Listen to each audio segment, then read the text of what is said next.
Bismillahirrahmanirrahim. I'll be talking in Arabic since it's the official language of the country. So excuse me for this. It's going to take like 2 minutes or so. Bismillahirrahmanirrahim. Assalamu alaikum wa rahmatullahi wa barakatuh. ورحب بكم في المؤتمر الثاني للأمن السيبراني وأمن المعلومات لعام 2022. يقدر المختصون التكاليف الناجمة عن الهجمات السيبرانية ب6 تريليون دولار أمريكي عالميا في عام 2021.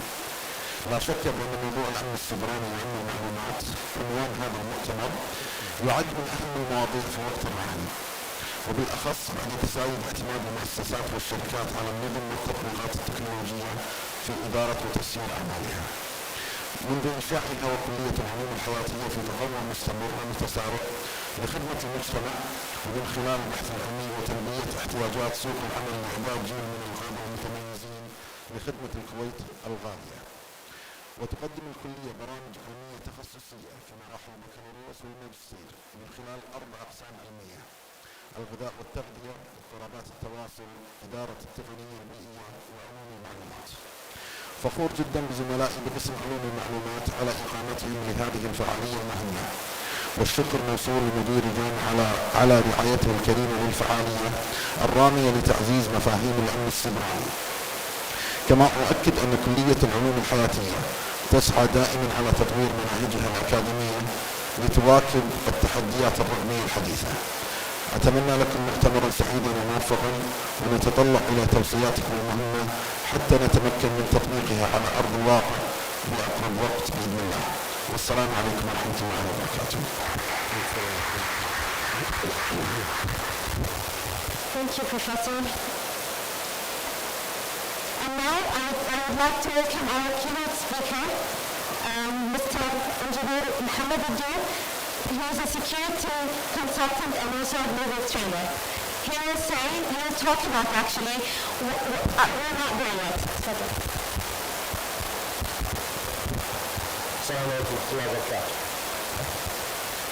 So I have 2 microphones. Can I use this one? I was asked to speak English because we have guests from other places, so we haven't had the choice to have projects on cybersecurity initiatives. Okay, now we are at the stage where it is completely awkward for me to stay without my slides, so not to put more pressure on the organizers. So since this is a university, let's talk about education first, especially since I currently work in the academic sector. I provide training in the academic sector. I provide training in the commercial or professional sector outside of Kuwait. The question we get asked a lot is, why isn't there a bachelor's program for cybersecurity in Kuwait? So my slides are there. Okay, so let's run this. Yes, are we there yet? Yes, now we are here. Okay, now, so since I can't see this, I'm gonna have to work there. We have changed, lots of things have changed. We have moved a lot. Anyone remember in 2016 in DEFCON conference where Kuwait government unfortunately was made to be the laughing stock of the world? In DEFCON conference 2016, a hacker from Australia, of all places, actually showcased in the conference complete hacking and compromises of the entire government system of Kuwait, complete with actually plain text passwords and usernames. So that's how Kuwait government security was bad in 2016, and as bad as this was, actually there was a lot of good, slow and steady progress where we eventually reached a stage where we currently have a cybersecurity center. We have lots of initiatives. We have lots of professionals working in Kuwait in terms of cybersecurity. So the good thing about starting from rock bottom is that you can only go up, and I think it's worth noting that I'm a little bit proud, but I think we can even do more. So we can do better than this. We can do greater things. So this is me. I introduced myself, so I don't need to do that again. Now, as we said, in terms of cybersecurity education, currently there is no official bachelor's program as cybersecurity for Kuwait as a major. So in terms of computer science or computer engineering. Now, why is it so hard to teach cybersecurity? The first problem is there is just so much ground to cover. you have to teach people networking, programming, systems, databases. They also have electives. So where do you stuff in the cybersecurity, let's say, curriculum in all of that? Especially since students are already overworked, faculty are already overworked. So the question is, it's not about where do you add cybersecurity, it's about what do you remove so it can add cybersecurity in its place. So that's the million-dollar question, as they say. I think the right place to teach cybersecurity in universities, it's not to be in a bachelor program, it's to be within it. So what I mean by that is to cyberize the curriculum in terms of shifting the curriculum left, which means that inserting cybersecurity at the early stage of the curriculum. So it doesn't have to be separate courses, it has to be implemented and integrated directly into these courses that we teach. So for example, I've seen examples where some university professors teach students how to write code in Java that talks to databases, for example, and they teach them in ways that would result in vulnerabilities like a skill injection. So once we actually solve and insert, let's say, transparently cybersecurity into the education system, then we can say that we are producing cybersecurity professionals without them having an official, let's say, title as a major. Now, we actually did something like this at the Public Authority for Applied Training, the Institute for Telecommunication Navigation. What we did is that we actually started the first cybersecurity major that's recognized by the Civil Service Commission, Diwan Khidmah. So this curriculum actually handles things like network and security, Active Directory, vulnerability discovery and remediation, endpoint security, digital forensics. So they actually allowed me to set up a lab with hacking tools, vulnerabilities, and all of that. A big mistake, right? So I think currently in this semester, we're going to graduate the first batch of those cybersecurity professionals. So I think we are getting there. Not there yet. So what I think works down the road is that we have now cybersecurity becomes more divergent, becomes more lucrative. So we need for specialization. So, and that's what I learned working in conferences like Black Hat and DEF CON, is that you don't want generalists, you want specialists. You want people who have specialization, and then in a few years they get to develop micro-specialization, where they become subject matter experts, and they can help you solving those very specific, very tough to crack government problems. So, we need to focus on specialized training, inch-wide, mile-deep curriculum of cybersecurity. So I think already in Kuwait, a good number of candidates already exist. So I think this will actually help us get there. What about the law in Kuwait? The law in Kuwait is very important. People love to talk about the law. People love to understand the law. The approach of Kuwait in terms of the law is like this: throw more lawyers at the problem and hope that the problem goes away. So of course, that's not the approach, the proper approach for cybersecurity. That doesn't work. I mean, cybercrime laws in Kuwait have been so badly implemented, members of the parliament have been calling to cancel those laws. So definitely, that needs to change. We have a problem where we, professionals, for example, who want to report cybersecurity vulnerabilities and issues will get prosecuted. What we call is white hat hacking, which means that people, let's say, report vulnerabilities, report security issues in order for them to get fixed. So it's not malicious hacking, it's good ethical hacking to report vulnerabilities. It's generally called white hat hacking. In Kuwait, we can call it, white ghitra hacking if you want. So the idea is, you don't want to go after security researchers. And just recently, a few, I think, days ago, United States Department of Justice actually changed the policy on their the notorious CFFA law, a law that was actually used to prosecute cybersecurity research. The new policy says you should not prosecute and charge good faith security if people are trying to report vulnerabilities, fix issues, even though it's actually still hacking. It's hacking for good, so it should not be prosecuted. And I think that's something, we're not there yet in Kuwait. But I think we can be, I think this, let's say, needs some awareness. And personally, I'm not a stranger to this. I'm not a stranger to prosecution in terms of cybersecurity. 2019, 2020, I was actually, hunted down by the court system because I reported security issues, and I did some public sector research regarding malware attacks against some banks in Kuwait. I eventually won, but this should not have happened to everyone. people who want to actually implement cybersecurity research should be free to do so. What we currently have is we have self-censorship. People are afraid to talk. People are afraid to go on the stage to talk about cybersecurity. They're afraid of being arrested. They're afraid of being pressured by their workplaces, especially since most people work in the government already. So this needs to be changed so that we can actually encourage more cybersecurity research. Now, we need better context for the regulation. What I mean by context is the law needs to understand what's really the point of privacy and security. Let's take an example. Ministry of Education last year actually shared the numbers and the names of the high school graduates, the honors students. So those are actual real names of people and their phone numbers, high school graduates, boys and girls. Imagine you are just a graduate from high school and you are number one, first place in Kuwait. And then your phone number is published in Kuwait newspaper. Just how bad that is. I mean, how much of a privacy invasion this is. Minister of Education did this, but don't blame them. Why? Because the regulation itself, for example, the data classification policy by CITRA was actually not very specific about this. They said, for example, I read, email, civil ID, personal phone number, living address is not considered private information. It's not sensitive, so it's okay to publish. So what Ministry of Education did is they went fully crazy on publishing everyone's details, including phone numbers of actual minors, people who are even younger than 18 years old. So regulation needs context. It needs to understand the combination. Now, a name or phone number by itself maybe is not sensitive, but when you combine the phone number, the address, the civil ID, all of that as a package becomes really dangerous because people can use it for identity theft and social engineering. Now, we need some fresh change. For example, we need some actually applicable regulation. What I mean by regulation that's applicable is it is actually actionable.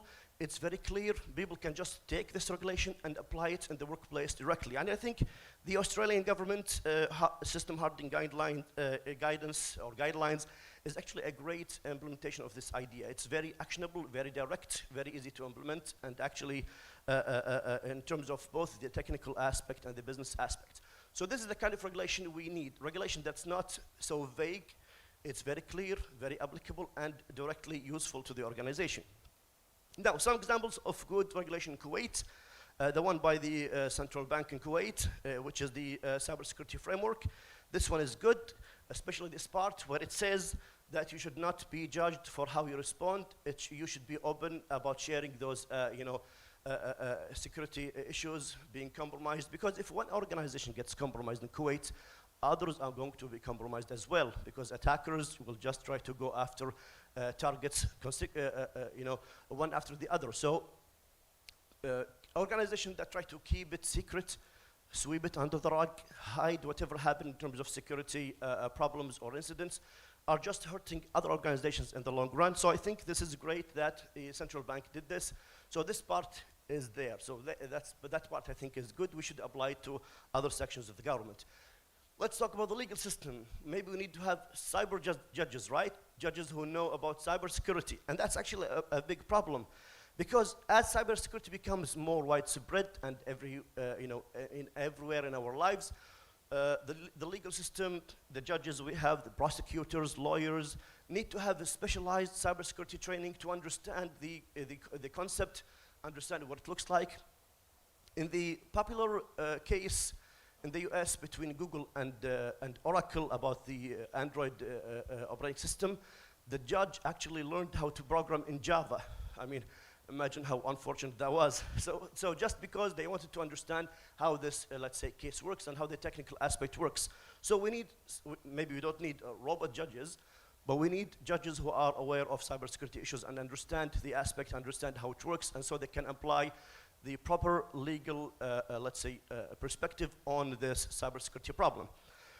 This also applies to the General Directorate for Experts, إدارة الخبراء, and of course the Criminal Evidence Department, الجرائم الأدلة الجنائية, and other aspects in the government where they need cybersecurity training, specialized cybersecurity training to understand and solve those cases.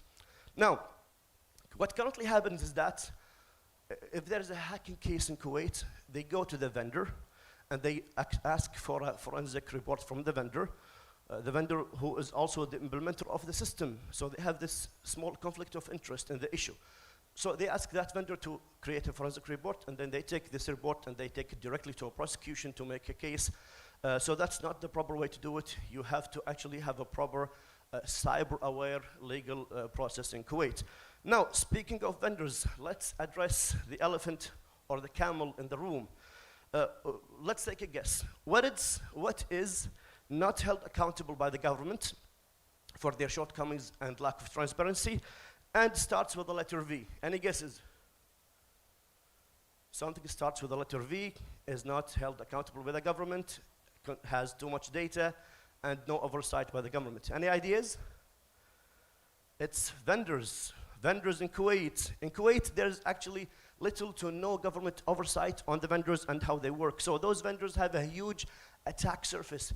They have lots of access to government system, government data, government emails, yet the government has absolutely no say in how these vendors who have access to everything, how they secure the data, how they access the data, the employee turnover, background checks for the employees. The government has absolutely no oversight on this, and yet it gives them access to those data. So I think, especially since the vendors have no obligation to report cybersecurity incidents. So if a vendor A was compromised, they can just stay silent. They don't have to tell anyone, and this could result in by reference, government data being compromised, exposed, and sold in the black market. So that part, we're not there yet.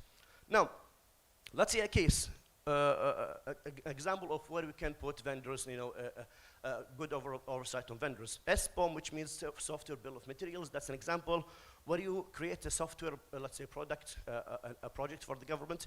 You have to tell the government exactly what are the small ingredients and the parts that make up that entire project. So the small parts, the small pieces of code, SDKs, third-party libraries, that actually comprise this a huge system or huge project that the government is doing. Why do we need to do this? Because we need to know what's running inside the government. Without a software bill of materials, everything is a black box. We don't know what's going on. We don't know the codes that run our government. We don't have access to it. We don't understand it. One of the cases was the log4j vulnerability that was actually exposed a few months ago. Suddenly, the entire world was actually vulnerable to this vulnerability, and people were just running around, trying to see what kind of projects or software applications they have that include this part of code that contains this vulnerability. So it's important that we actually have oversight on our vendors. That's really difficult to do in the government. Why? Because the government's hand is so heavy. The hand of bureaucracy is just so heavy and powerful. It's so powerful. If we try to take the government head on, the government will always beat you. The government will always defeat you. So that's you and that's the government. That's your manager. There is no way to beat the government directly head on. But I know the way. How can you beat the government? If you want to effect change in the government, you have to be effective, small, specialized, and hidden. So just like a cancer cell. So your small specialized team work like a small cancer cell, attack this huge government body from the inside, try to make changes, good changes of course, so like a good cancer cell to try and eventually and slowly take over all the bad processes in the government and change them from inside without anyone taking notice, because if anyone takes notice, they will fight you. It will become a huge conflict of interest area, government contracts, projects, vendors want to cash in. So if you want to work in this case, there are a few, let's say, drawbacks. There is it's already a thankless job, so it will become even more thankless. Forget about publicity or people knowing what you're doing because you don't want to raise a rivalry. So if you want to do this, you have to do it in a hidden way, under the radar, as they say. But if you do this properly, you can do a lot of changes. And this is actually a tried and tested method, and we tried it a lot in the government, trying to do small, significant changes by time, under the radar. And sometimes you don't see the fruit yourself. Other people who come after you will reap the benefits of that work. So I'm currently, for example, working with the government. against the government to actually create small focused task forces for specific cybersecurity problems. Like, for example, IOC sharing. IOC means indicators of compromise. When a government entity or maybe a private entity gets compromised, you want to know the details of the attack, where it came from, what kind of files were used, what kind of exploits or vulnerabilities were used. So you want to build, so we are working on small task forces to implement this, secure backups, ransomware readiness, API security and others. And I say we're not there yet, but we will be. Now, suppose we are already there. Now what? Suppose we have reached a good level of security. Now what? First thing you should do is you should thank a cyber warrior in your organization, people working in cybersecurity in your organization. It's already a tough job. It's a thankless job. It's a difficult job. Lots of nightmares, lots of working at nights. You have to keep up with all sorts of problems, hackers, vulnerabilities around the world. So it's a really difficult job and tough as it is. So I would say help, thank those cyber warriors. Let's try to actually also help the little people, the little guys, people who are running small and medium companies. So cybersecurity should not be only for the rich organizations with heavy budgets and lots of staff. It should also be, let's say, easily accessible to small and medium enterprises and companies. I think one of the good, let's say, aspects where we can do this is cyber deception, where we try to actually turn the table against attackers. So for example, there was a customer that I worked with who had a problem where scammers were trying to phish or scam the customers of that organization. So what we did with them is we created for the customers of this organization challenges, competitions with prizes about phishing and about scamming and about malware attempts, and we took the actual attacks that were done by attackers and we used them in those games and in those competitions to raise awareness for customers or for people, to make them have what we call a skin in the game. So they become personally interested in cybersecurity, and it's just not a job, a boring job that you do from 8 to 2 p.m. So we have to create these incentives for cybersecurity because it's really it is very hard, it is very tough, it's a thankless job as we said. So let's try to make it fun, try to make it interesting, try to make it rewarding for the people working in that sector. Once we do this, we will be there. So thank you very much for your time and for your attention, and I am done here.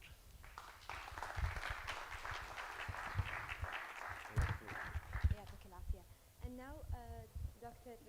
Ahmed Al-Lafi.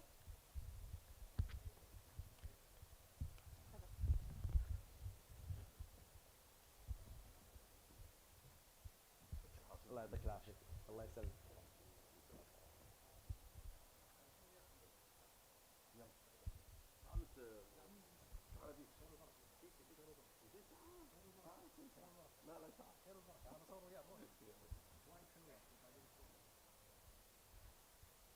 الله يعطيك العافية. الله يسلمك.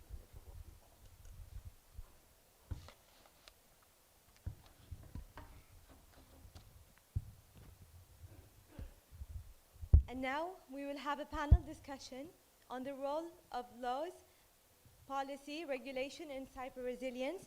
The panel will be organized by Dr.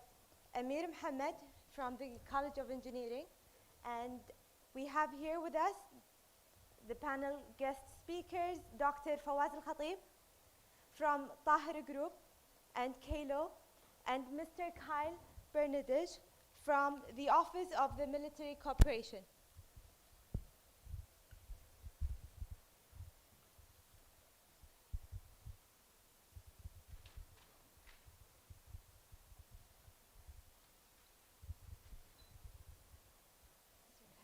Thank you very much.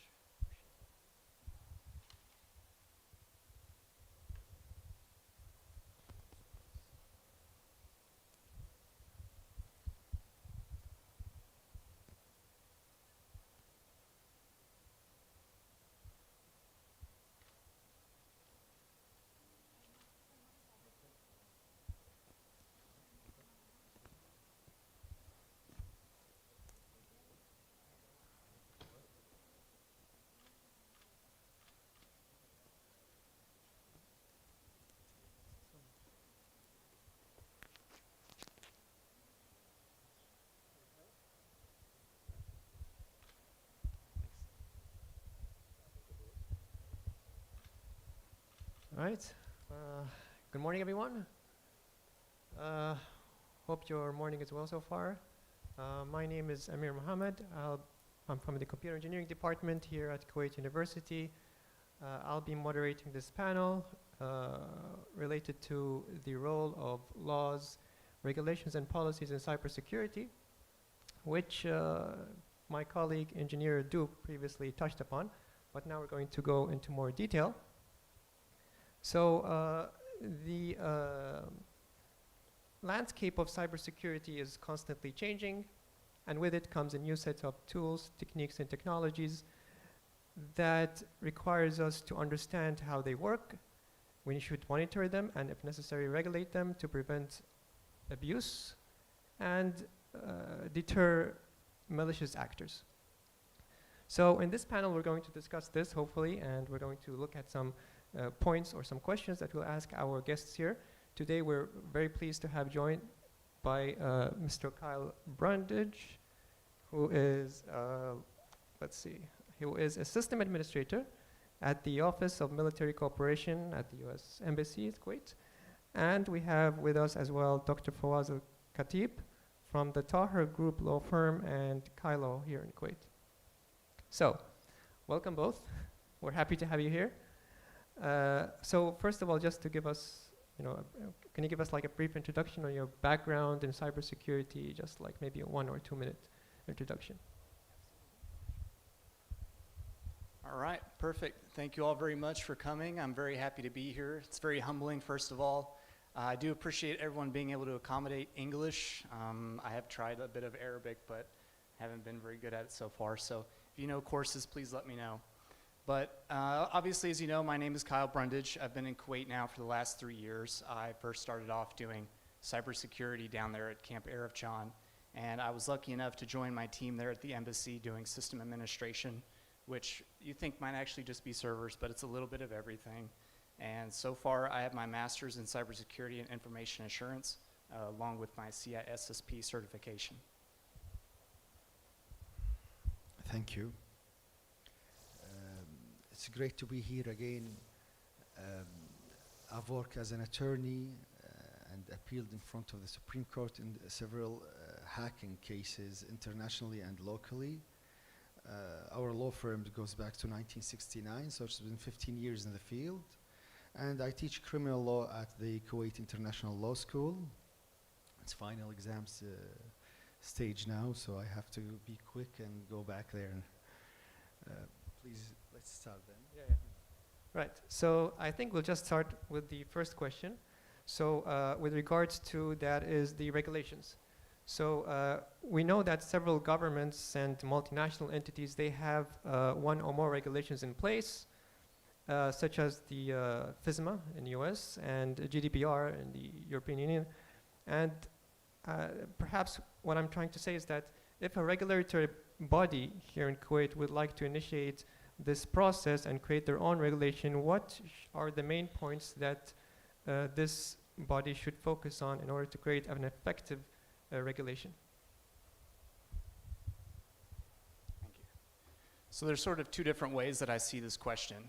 And when I say that, I mean, in order to be cyber resilient, one of the best ways by doing that is just being able to prevent anything from happening at all. Able to mitigate anything that can happen to your network or to your system, government, corporation, user data, anything like that. On the other hand, I also think about accountability. I think about when these organizations are created, making sure that they're accountable for user data, user privacy, and things like that is going to be a good way that they're going to go through the research and the design that it takes in order to harden everything that's going on with their network. Well, I do agree with what you just said. The problem is when we read the cyber crimes law in Kuwait, we can see there is a mixed bag of philosophy in it. The language which is used in the law is related to the administrative law, while it's all about crimes. So I think what happened there is they took a law and changed it in a criminal perspective just to combat certain behaviors. So the law states cybercrime is any violation of the rule of law. Violation here means mukhalafa, intihak. So the law is talking about administrative sanctions, criminal sanctions, civil sanctions, while the law is named cyber crimes, al-jara'im al-electroniya. So the title is based on a criminal philosophy, the content is a mixed bag. This leads to legislation, lack of legislation expertise, because do we want to correct, prevent, or do we want to combat? What is the goal of the law? Here we can see it's more problematic, because that's what led to the problem of priority of applying the law. We need prioritization. We need to نحدد الأولويات. Now when we look into 2021, 2,205 cases related to social media. Where are the law cases related to cyber crimes? So it started with a bad law written in a mixed bag philosophy, and then ended to fighting the wrong crimes. If we read what is the cyber crime, the law named it as information crime, which is really interesting because it's not necessarily related to the network. And then the law states that information crime is related to the violation of the law, and then we have 7 examples: hacking, illegal entry, denial of service, forging documents and medical documents, phishing and identity theft, seize money, and use the information to threaten the dignity of a person. Is there any strategic regulation in the law? No. So the question here is, how can we improve the law? First of all, we need an updated national cybersecurity obligation on the government. We need to have a clear strategy and a transparent one. What does that mean? It means when I ask about my right, where is my information recorded and how it is protected, I shouldn't be prosecuted like one of the colleagues in Kuwait University. I should be given a clear information. And even if I have a misleading information, they should correct me rather than prosecute me. So, and also to understand the strategy, we also need to know and to understand what's the policy of the internet in Kuwait. Further to the sovereignty of recording the information, the network itself, where it is. Is it in Kuwait or not? How it is recorded? Which body is responsible of that? This information, by disclosing, it should be disclosed in the internet in a very clear way for any person, not specialized one, to reach it, understand it, and that's how we can develop it. Critically analyze the information and have a better view about it and write our recommendations as academic institutions or consultancy. Second, we have to know specifically about the capacity of withstand and recover the information once a problem happens. So how will they react with the attacks? So it is called a recovery plan. What is the recovery plan? This should be information available to the public and renewed on annual basis. The law did not state any such obligation. That goes back to the bad drafting. It's all about crimes, fighting crimes, focusing on the wrong type of crimes. Now, thirdly, cyber resilience in financial sectors is very important. In the previous conference, the first conference, I mentioned one case only. In a listed company, 4 million dinars was hacked internationally. And it's a listed company, it's our money, we're invested in the market because we trust the market. Is there a clear cyber crime policy for financial sector? It's not that much. just one paragraph in the law. So we need a clear financial policy, and then we need to make sure that they comply with it, the financial institutions in the stock market. The ultimate goal is to prevent harm, damage, physical, financial, and moral ones. Thank you. Thank you so much. This was a really good answer, I think. I think you solved partly the next question, so I'm going to skip that. So I guess with regards to cybercrime, which you were talking about, there's something that perhaps eludes me, which is every day we're seeing new technologies and such as AI and privacy in AI and blockchains. So how do these technologies, or let's say how do legislators how do we assist them in catching up with these technologies and making sure that the regulations are up to date and match what we have with regards to the level of technologies that we are seeing being deployed in public? We don't want them, for example, to write something that becomes outdated next day, right? So how can we ensure that this sort of thing doesn't happen, and how can we anticipate this? Well, I think it's much like being able to attend summits such as this one. It's just a continuing education, being able to attend summits, conferences, reading books, seeing videos, seminars, anything that you can do to continue your education, not only in cybersecurity, but for technology as well. Because I'm sure we can all understand that technology is going to continue to rapidly outpace any sort of legislature. And just being able to stay on top of such things, and for these legislators and policymakers, they need to have a very, very thorough understanding. But there also shouldn't be just one either. There should be some sort of checks and balances in the system, that there isn't just one cybersecurity expert that's making legislature. There should at least be a couple of them. And also being able to educate their fellow policymakers and make sure that they understand the pros and cons of what exactly that they're trying to pass or revise. Thank you. I'm going to start where you ended. Education is not on, and research is not only important, but crucial in the legal framework. Because a first question is, when we talk about Bitcoin, is it a commodity? Is it something that I can exchange? It's not like money. I'm giving you money and you give me something, or a car, or a physical thing.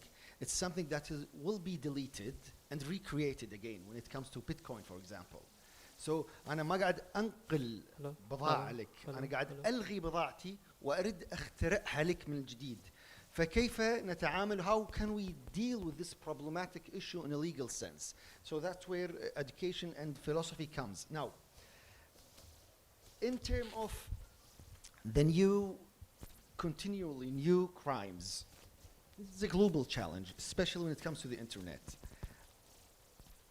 And we will always need new regulations and specialized judges to understand the sophisticated terms and to understand why should we combat this crime, what's morally wrong with it. The true challenge here is not domestic or local one, but international one, because usually most cyber crimes don't go to trial because it's committed by someone outside the country. And the bureaucracy on dealing with the police locally from one jurisdiction to another is very slow, that the cybercrime is moving very fast in comparison. So in the criminal justice system, they created the محكمة العدل الدولية, International Criminal Court. And when it came to the financial issue, they created the Interpol. But in cybercrime, still we don't have international police or international investigation body. And this is very crucial to fight these kind of crimes. That's one of the problems that we should think about and suggest. Many research in Cambridge, for example, suggested a new court called International Financial Court. So they want to create international body to solve international financial disputes. Cyber crimes have the same problematic issues where we cannot chase them easily. So countries should cooperate and think about that carefully. Two challenges they'll have: sovereignty, siyada, and politics, because sometimes it comes to استخبارات or things related to spying between one country and another, and then the cybercrime law here will interfere heavily on governments, such as when it comes to Russia, USA. The other thing is related to the idea and notion of which body should govern cybercrime in the country. Because now, for example, when it comes to Bitcoin, the central bank is trying to interfere, and the financial authority. But in an institutional level, are they capable of that? Because it's total different science. It's not money, and it's not stock market. It's another level of, from the basics till we dig deeply to the matter. So having, for example, a center is not enough. It's an authority in itself when it comes to cybercrime law. Thank you. Yes, thank you very much. This is actually indeed quite a challenge, and something that we need to somehow resolve nationally and internationally. Right, so for, I guess, my final question before pushing it to the audience is with regards to international standards. So NIST, for example, NIST, which is it's a standard developing organization in the US, as well as, let's say, ISO, they all have developed their own standards for information security and cybersecurity, and they're there to establish guidelines for organizations to follow, basically like best practices and guidelines that would help in increasing cyber resilience. Now, every country has their own way of deciding whether they should adopt this standard or not. And this sort of causes miscommunication sometimes, or sometimes even lack of interoperability between one nation and another. So how can, let's say, standard developing organizations incentivize these countries into, let's say, getting like a unified standard that we can all follow and move through, so that we don't face the issue of heading into a place where we can't communicate properly, or we're going to lose either in the sense from either information security we're losing, or we're losing some other kind of information. So I think one of the very first things that we can look at is the economy itself. Obviously, a lot of these companies, a lot of organizations, or just governments around the world, they want to be able to protect their intellectual property. They want to avoid piracy, unauthorized software usage, and things like that. So by being able to work together, they can prevent some of this stuff and leaching around, and prevent, like I was saying, piracy and a lot of those issues. But on the other hand, when you think about, as something I mentioned earlier, the amount of research and design that it takes to go through and form some of these organizations that are creating these standards, like when I consider that, when I go into my position at work and I can look at the standards of NIST, ISO, GPDR, or perhaps even the 24/7 network from the Budapest Convention, a lot of these standards are already in place. So I don't have to sit down and spend time to figure out maybe what's the best type of encryption or how I should configure something. I can rely on these bodies that can tell me through all of their subject matter experts and all the other opinions that came as part of forming that government, in order to help me do my job the best that I can. And I think that's a perfect thing, is that by increasing that cooperation across the board, because not only are you going to save a lot on the cost, but in terms of the whole cybercrime perspective, as was mentioned, you can have a cybercrime center in the country, but a lot of these people are international. So not only do we need that cooperation for crime, but we need it in terms of standardizing network transportation, cybersecurity, and all these other facets for information technology. I think we have a lot of standards already in the field. We can have more. There's no harm. But like, for example, money laundering and terrorism, when it comes to Bitcoin and how they're using it, but it's a procedural issue. to be more specific, because we want to develop the weak part, how to reach the perpetrator and how to overcome the issue of the vigorous defense he'll have to prove that he's not guilty, in terms of the criminal law at least. And here we have the issue of the constitutional law or sovereignty again. So standard developing should now focus on the process itself to tackle the regulations we already have.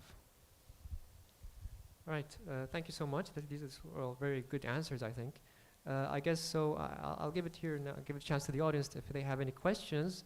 We'll be happy to receive any questions regarding laws or regulations or any questions surrounding this area as well. So, are there any questions?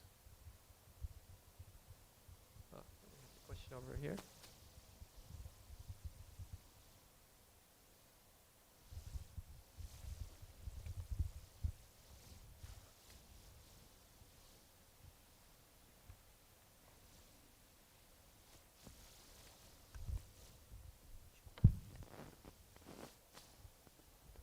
Thank you very much.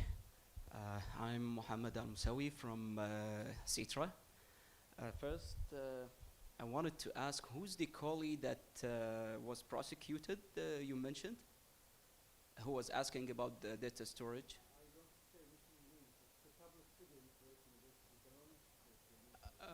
Because I've heard of someone, but it wasn't about where the data is stored. It was about accusing the government that they are storing the data outside the country, which is something normal when you're using the cloud services.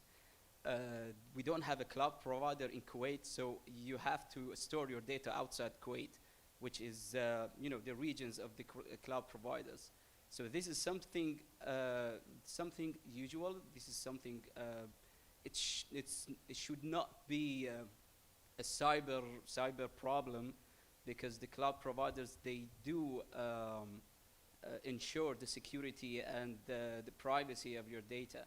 So this is one of the questions. And the right to know where the data is stored, well, it is good to know where the data is stored, but in the other hand, I'm giving my private information to the hackers. Hackers don't know where my data is stored. Is it on-premise? Is it in cloud? Is it in Azure? Is it in AWS? Nobody knows. But when I say, okay, my data is stored, let's say in servers in Kate, for example, so they know where to attack.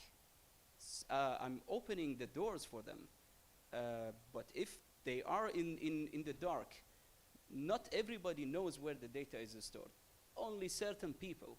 So knowing where the data is stored, I don't know if it is a civil right, but hiding it for sure keeps the data safer. That's my opinion. And about Bitcoin, I don't know what is the, you said that Bitcoin is, the central bank is banning the Bitcoin, but it's not because of criminal issues, it's because of financial issues, because they don't agree of trading using Bitcoin. Not because it's not secure, not because people are using it for money laundering or drug trafficking or whatever. Just because financial issues, because there is no financial regulation, they are not allowing the Bitcoin to be traded. That's my comment. Thank you very much.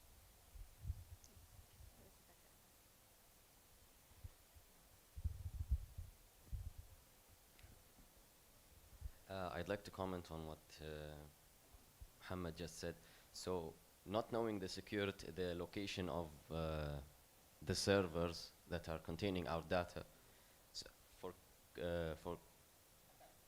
for attackers, basically, that's security by obscurity. It's not really gaining you anything.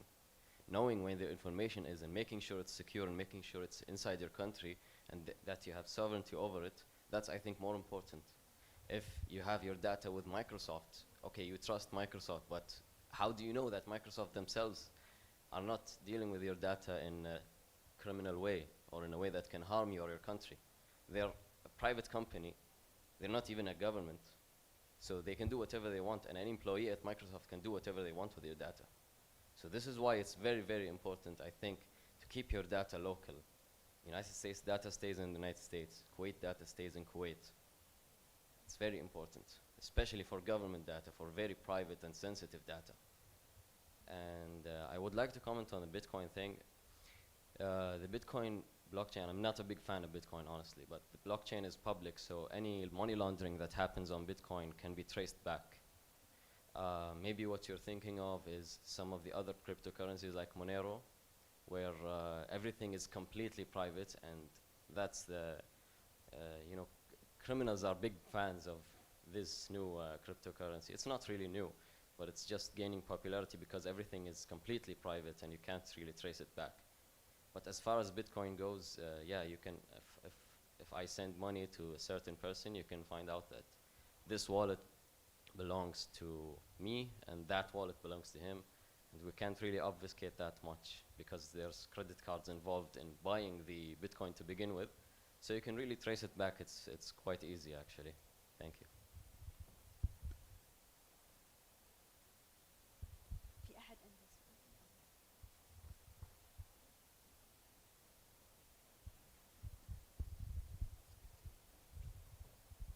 Right, thank you so much. This was all very insightful, and we will thank our guests here, Mr. Kyle and Dr. Fawaz.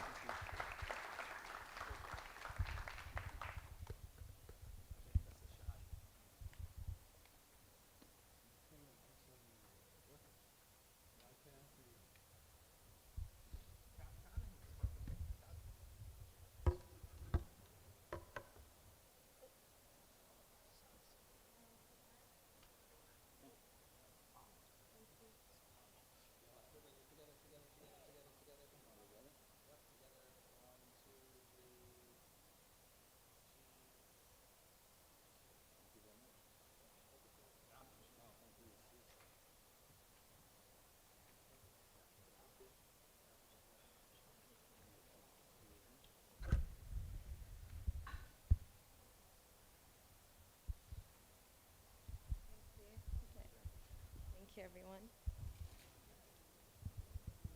And now, please welcome Dr. Rima Shimmeri from KOC and also the partner in Women Cybersecurity Middle East. And we'll join her, Professor Paul Manuel. Good morning, Dr. Rima Shimmeri. We are really, really proud to have you here. You are the first female Chief Information Security Officer in Kuwait oil sector, and you are the founding partner of Women in Cybersecurity Middle East, and then you are a certified innovation leader, and then you are a fellow in the Institute of Innovation and Knowledge Exchange. The most impressive is the list of awards.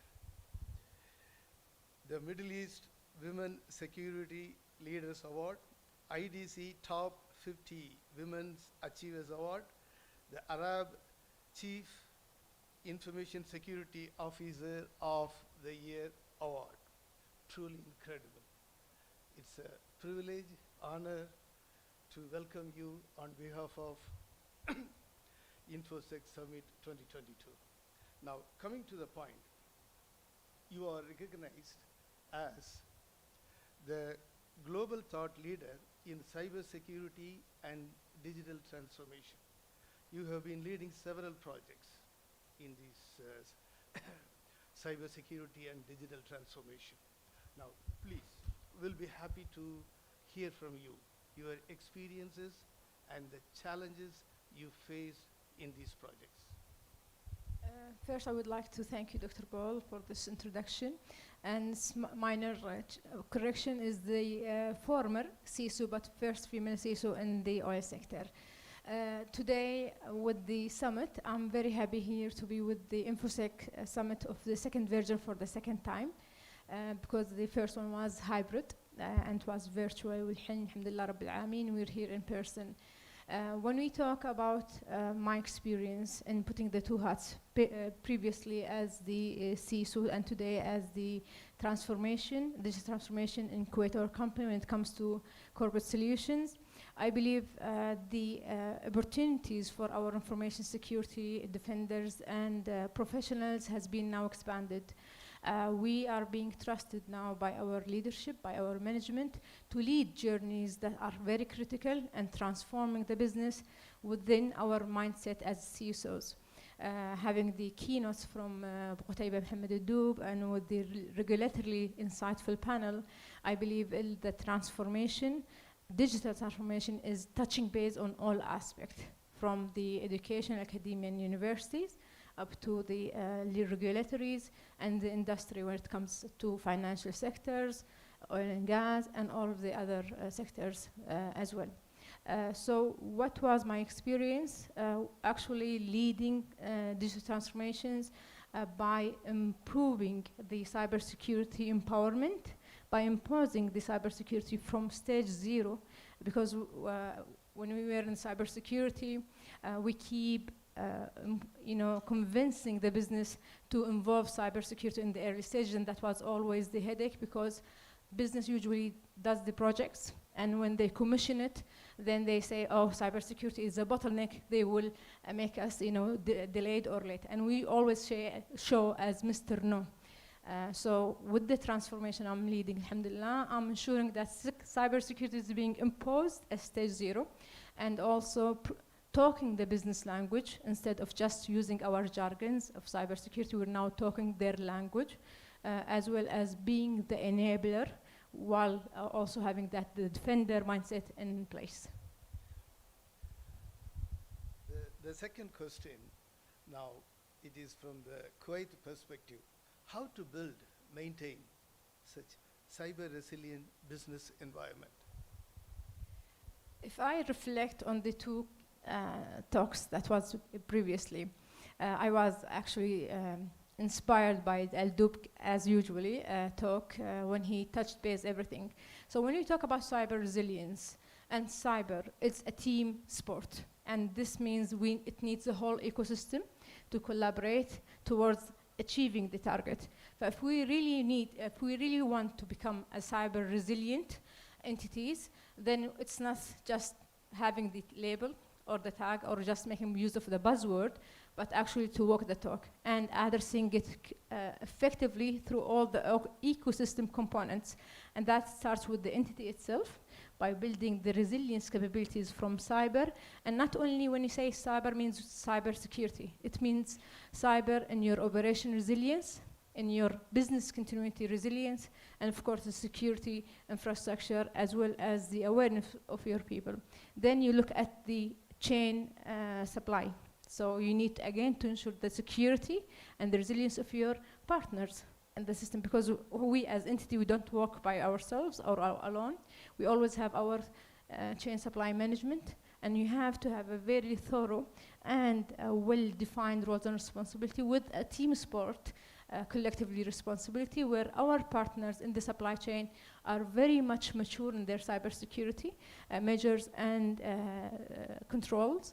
And again, we end up with the regulatory, and like Dr. Al-Khatib has mentioned, we need again to transfer our capabilities and our regulations to keep up to date to these cyber security requirements and setups.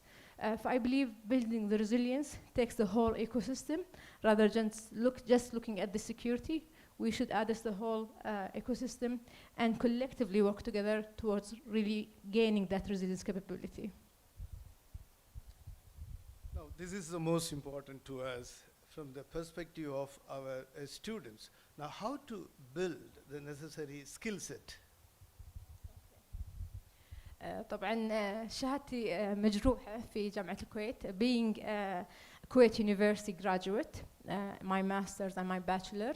I believe Kuwait University and College of Information Life Science has played a great role in embracing and becoming the hub where all of us are collectively here together, sharing information, raising awareness from industry, from regulatory, from academia, all of us in one hub, and that's actually globally is being played, because as I said earlier, it's a team sport. For all of building the capabilities, it starts from here, from our students. We need to attract them to this very challenging, field. It is very challenging, but it's fun. And you need also to raise their awareness that today, by becoming a cyber defender, you're defending your country. It's no longer just keyboard and mouse, IT. You are there as a cyber warrior to defend your country. And the biggest example, you can see what is happening in Russia and Ukraine, issues where cyber wars are taking place and being utilized as a tool to, impact the country's security. So all of us love Kuwait, and I believe you as our students will help very much in addressing the global shortage gap in cybersecurity by having our students, ladies and young men, joining our cybersecurity army, community, society, and again, building and addressing this gap by just being, having that passion to secure and defend wherever you are, whether you are in government or industry or even in a private company. We all there to within Kuwait ecosystem. So defending, sharing knowledge, like Buqaytayba has said, building the capabilities of collaborating is a must. And together, inshallah, Rahman, we will be there and we will reach there from building our capabilities, by building our national talents, and hopefully, Bidn Rahman, we are there and we'll go even above and beyond. So we are going to conclude this beautiful fireside chat session. So we'll be here, some golden takeaway from you. Thank you. I think Buqaytayba and Dr. Khatib took all the gold away, so I'm going to settle with silver, hopefully. So let me just give you tips from my experience as a cyber defender and business enabler. So today I'm wearing the two hats. I'm leading, as I said, the digital transformation, but however with the mindset of CISO. Today, our current CISO of Kuwait Oil Company, Mr. Mohammed Sarraf, is playing a great role in enabling that in our company, and me becoming the cybersecurity advocate on that one. So being a cybersecurity person, you never lose that charm. You have that passion to always be part of the community. Because when you connected there, you connected within your heart. I want to make things better in my country. I want to make things in my industry. It's not a role or it's not a title. You're there with your heart to secure and to raise awareness, even within your communities. So remember that today we are in digital era, and it's a must and a duty with all of us here is to raise awareness within our kids, within our neighborhood, within our people in Zwara. Let's just raise their awareness, and don't use 123 as your password. Don't enable the Bluetooth by default. Be careful from connecting to the Wi-Fi. So be our cyber security advocate. Raise the awareness in our community so we become a cyber aware by culture in our community. The second thing that I really want to share here is to adopt the concept of learning. You need to learn, unlearn, then relearn. Because this is what cybersecurity and tech happens. We keep changing and we keep evolving, and you need to learn new things, unlearn the old school, and relearn the new techs and new approaches. Because these threat actors and advisors, they keep evolving in their ways and their approaches, and we need to keep evolving in our knowledge in our area. I will conclude with be passionate in what you do. And cybersecurity is the best field where you can feel passionate and committed toward a cause. It's a much bigger than just a role in your government or in your entity. It's a role in securing and making this world a better and safer place to be in. And thank you so much. Thank you. Thank you very much.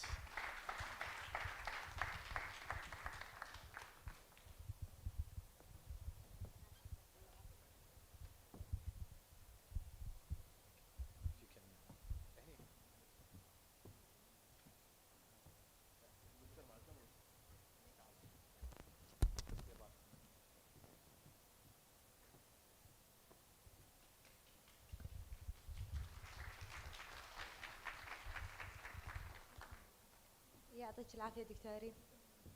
Thank you, Professor. And now to answer the question of how to protect smart city, we welcome Mr. Osama Abdu from Fortnet Middle East.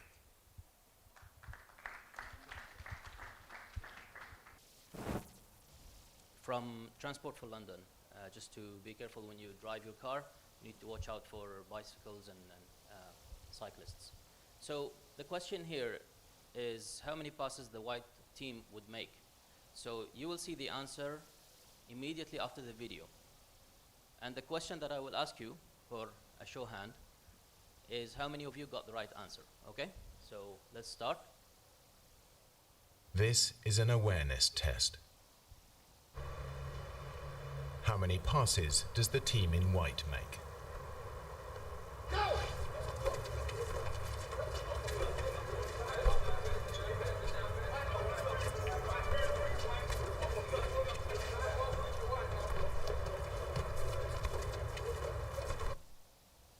The answer is 13. All right, how many of you got the right answer? All right, nice. And how many did not get the right answer? Okay, for those who didn't raise their hands, in both cases, congratulations. You are the cybersecurity engineer. No, that's just a joke.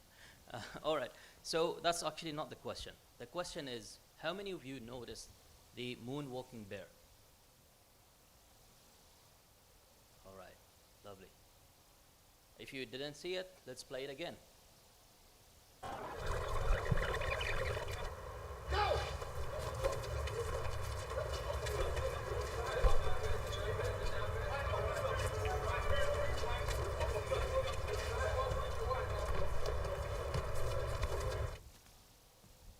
All right, so the idea of the video is while we are busy doing our work in our smart cities, and while the students are doing their homeworks, submitting their assignments, while the doctors are doing their research, medical doctors doing their surgery, engineers are building bridges, towers, and so on, there's another world.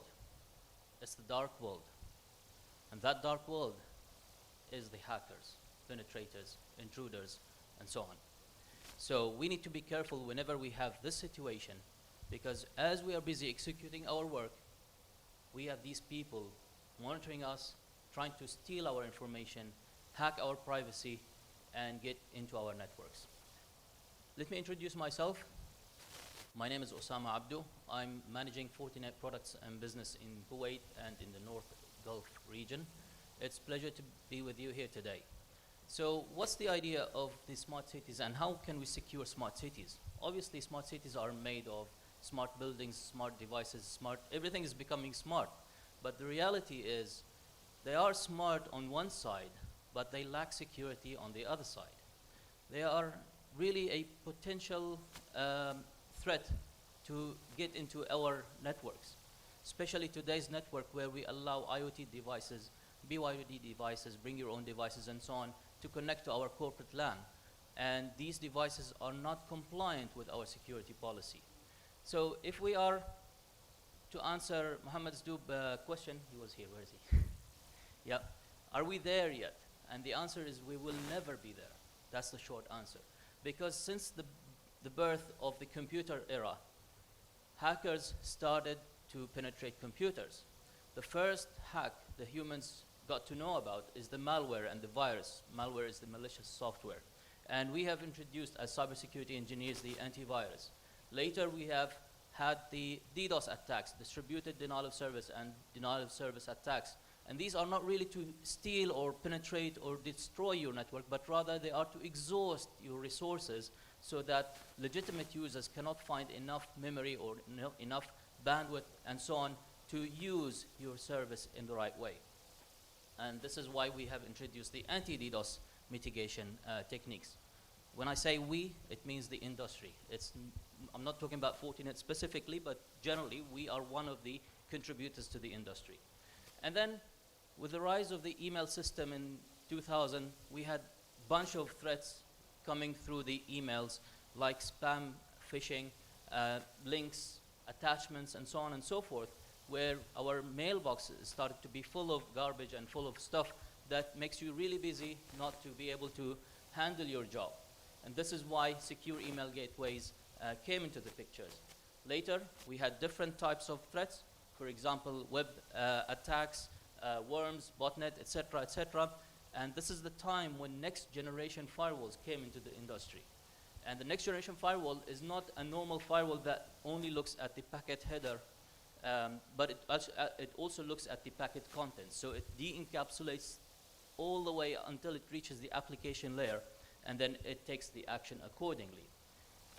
Then we have the advanced threats, and this is the time when zero-day attacks came into the picture. Zero-day attacks is unlike the normal viruses that everyone knows about. These are freshly cooked malware files that no one knows about. How will you deal with them?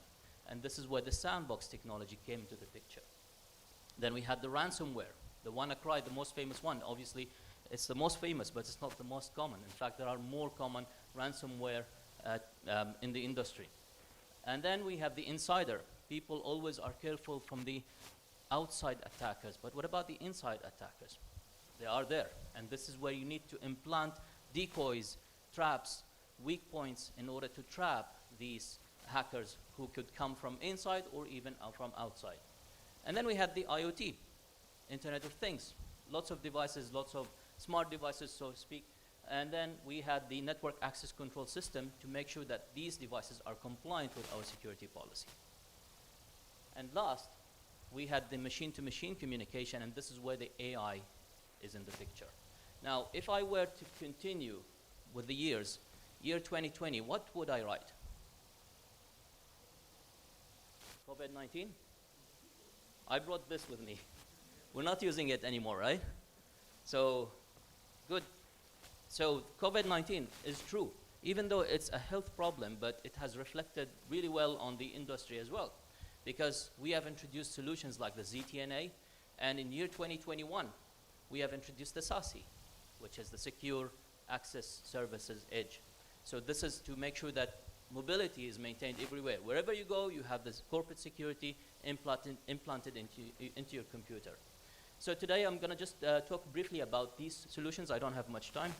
Hopefully nobody will come and say you have only 5 minutes. So AI, what's unique about AI? Let me tell you briefly what makes AI really distinguished in the industry. So if we were to compare, or let's bring an analogy, an apple. Think of a file like an apple, right? So we have a good apple and we have a bad apple. How would you recognize that this is a bad apple? The antivirus engine will look at the core. It will cut the apple into half, and it will look at the core of the apple. Is it good or bad? And it will realize that it's bad. It means it's a malicious file, or it's a malicious apple, so to speak, right? And then we have the sandbox. The sandbox detects the same information, but in a different way. And this is especially good when it comes to zero-day attacks. The way we detect the bad apple in sandbox is we take a bite, and we realize that it tastes bad, right? The apple tastes bad. And this means that the file is malicious in the context of the IT. And then we have the AI. So how would the AI recognize that this is a bad apple? It will try to extract as many attributes, as many features as possible from the apple. It will say that, okay, let me describe it. It's rotten, it smells, the color has changed, it doesn't look like a normal apple. Therefore, it's a bad apple, right? This is exactly what happens with files. We divide it into something called code blocks, an average of 3,000 code blocks and above, and then we look at these code blocks and we say that these are downloaders or these are ransomware and so on, and we realize that this is a malicious file. Deception is the other technique that we put more and more apples into a basket, but that basket is nothing but a trap. So that we can trap, just like a honeypot, next generation honeypot, we trap these attackers into our deceptor. So this is exactly what happened in the evolution of malware detection.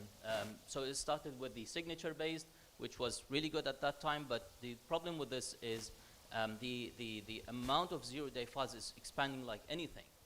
So then we had the ATP, but the problem with ATP eating the apple, if you remember. So This takes a lot of time. It takes few minutes to detect whether the apple or the file is good or bad. And then we had the AI, which can detect files in a fraction of a second. So we have innovated a lot of techniques in order to detect the file as quick as possible. The way the AI works is, like I said a moment ago, it breaks the file into code blocks, an average of 3,000 code blocks per file, and then we take these code blocks and we look them up on our artificial neural network, ANN, right? We have 6 million features, and this number of features is expanding more and more as the time goes by, and then we can do matching, counting, and prioritization. So we can recognize, for example, that this file has 26 downloaders, and therefore the verdict of this file is going to be downloader. An experiment was done, like a race between a human Fortinet security analyst, he's from our FortiGuard team, versus the machine learning. And the race started on day 0, and you can see that on day 30, almost the 30th day, they have crossed. You see, the maturity of the AI has grown so fast in a matter of 30 days that it is able to compete with the human analyst, and sometimes it supersedes him. Deception, last thing I want to conclude with, right? Now, what is this thing in front of us? What is it called? Anybody knows? I'm sure somebody knows here. Cyber attack? Threat actor, yes, but it has another name. The kill chain, right? Kill chain, right? So the kill chain is a term that was brought from the military, and it's like when you are planning for a war or a battle, you start doing reconnaissance, weaponization, and so on. You can see all the stages here. And your job as a cybersecurity engineer is to break that kill chain at any stage. The moment you break it, from the beginning, from the middle, to the end, you did your job. So what we do is we try to terminate that attack as early as possible. What's the earliest stage? It's the reconnaissance. So an attacker is doing reconnaissance on our website. Do you think the hacker is looking for the weak points or the strong points? So he's looking for the weak points, right? So the moment I discover a weak point, I will try to penetrate through, and from that point I can spread inside the network, right? So that's exactly what the deceptor does. It's implanting multiple deliberate weak points into your network, into the cloud, into your virtual environment, into your SCADA system, and then we hope that the attacker will come to us. And we can increase the attack surface by implanting tokens on the production servers. These tokens are doing nothing but redirecting the connection to the decoy. So now, the first step is to deceive the attacker, there. And then the second step is to expose. Expose what? Expose as much as possible. Expose the IP address of the attacker. Expose the activity he's doing. Expose the file he's uploading or downloading or whatever, okay? And then we need to report that activity to all the products on the network, whether it's Fortinet products or third-party products. We're talking about SIM solutions, we're talking about analyzer solutions, we're talking about SOAR solutions, sandboxing solutions, next-generation firewall solutions, and so on. So what's the third step? We need to report these information to the protection system. And that could be the next-generation firewall or the NAC system, where you could take an action like quarantining an IP address or isolate device, trigger playbook in the SOAR context, and so on. And therefore, your network can be secured as early as possible. You are breaking the kill chain at the very first stage. This is the concept of the security fabric. So Fortinet security fabric, or the security fabric in general, is based on 3 main pillars. Talking about the broad, so the simple rule of thumb is if you cannot see, you cannot protect. The more you see, the more you can control, the more you can protect. So we try to provide as much visibility as possible on the network. We provide visibility on user information, IP information, geographical information, application, threat information, and so on and so forth. So the more visibility we can provide, the more control we will have. The integration, just like we saw a moment ago, we can integrate multiple components to share that intelligence between different components on the network, whether it's all from Fortinet or from Fortinet plus third party. The vision is one, right? That's the constant The constant is the continuous improvement, the continuous change. And then last but not least is the automation. Do you like to do things in an automated way, or do you want to do the tedious and manual way? Thank you very much.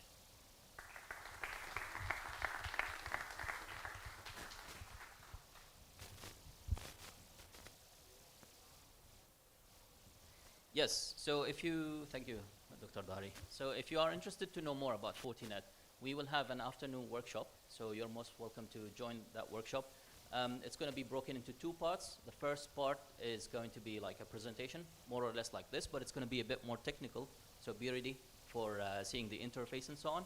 And the second part is going to be a hands-on lab, which I will run through, and if you like it, let me know. I can book an instance for you at another time. Thank you very much.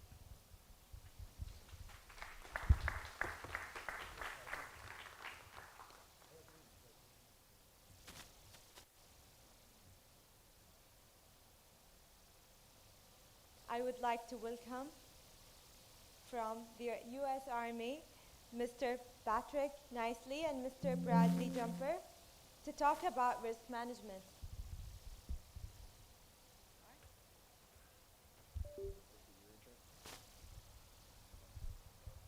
Good morning.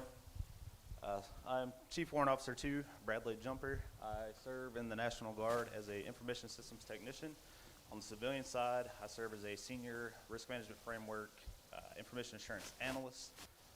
I have over 15 years of experience, a few degrees, several IT certifications. Hey, good morning. My name is Patrick Nicely. Same information systems technician for the Alabama Army National Guard and principal cybersecurity analyst for Northrop Grumman. We'll be doing a brief overview of risk management for you this morning. This is our agenda. So answering the question, what is risk management? So risk management is the process of continually identifying, assessing, and trying to control or mitigate risk.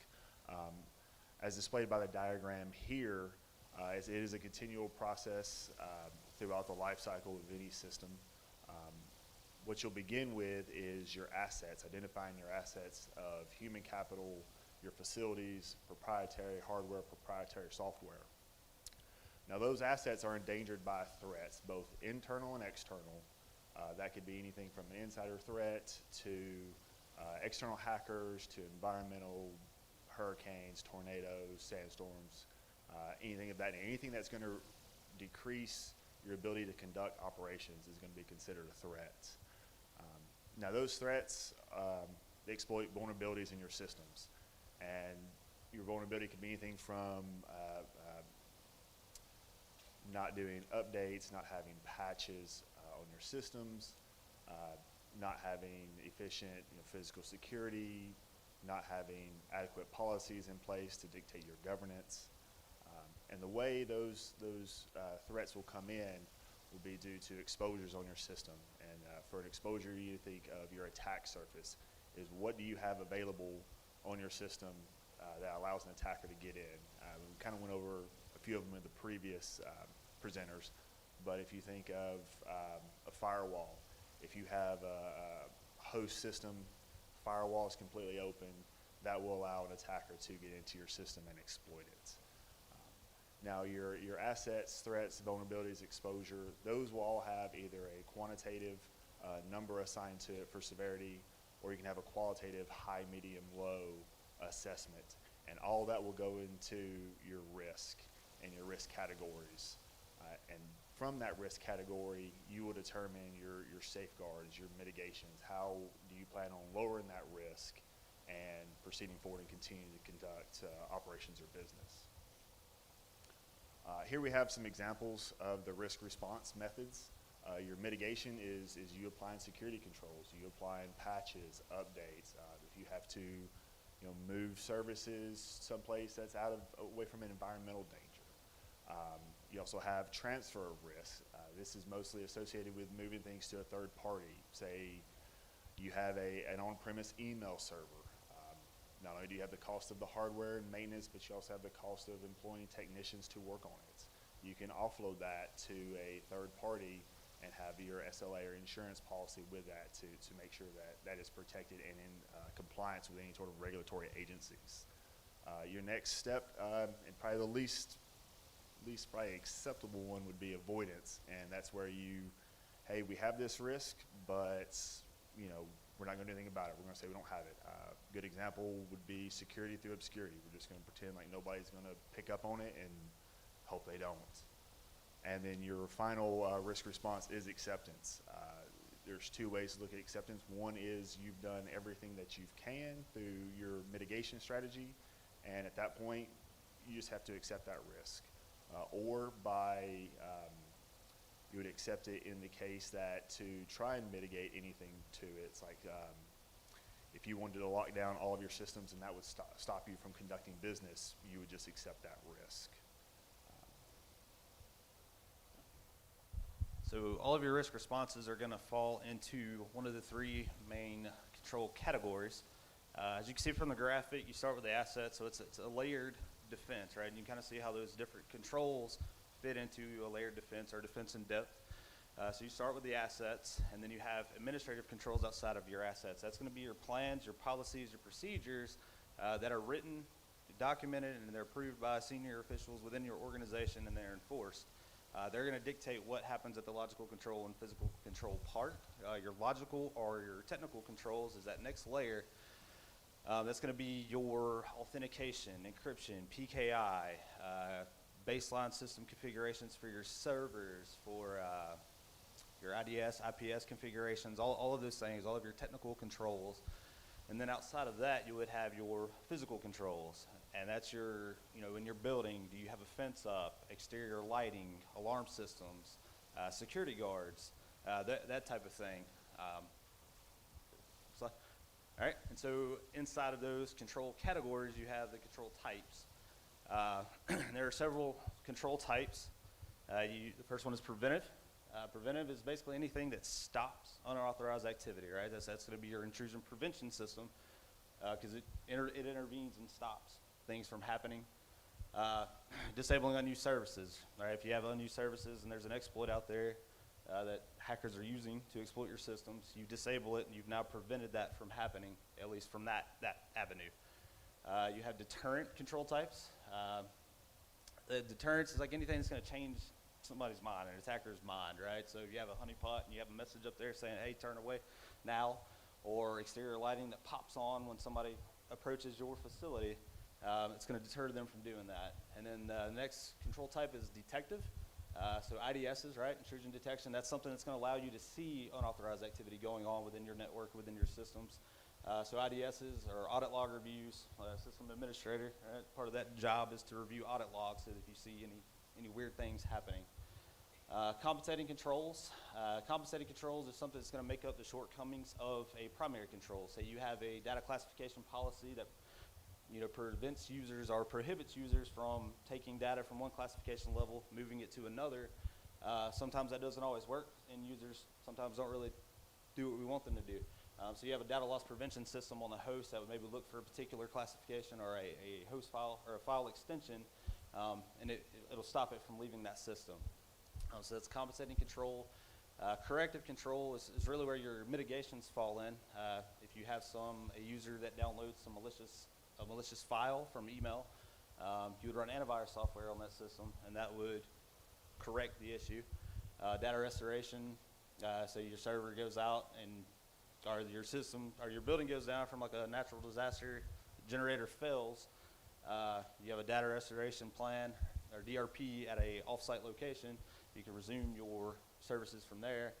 That's corrective control type. And then you have lastly directive, which is policy. That falls back under administrative controls.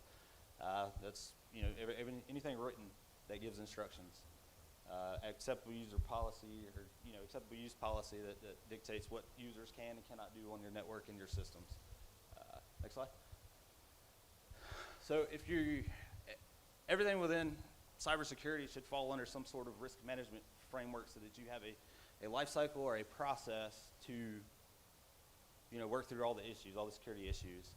But that gives you a systematic way of handling all of the things, all of the issues that come about or approach your network.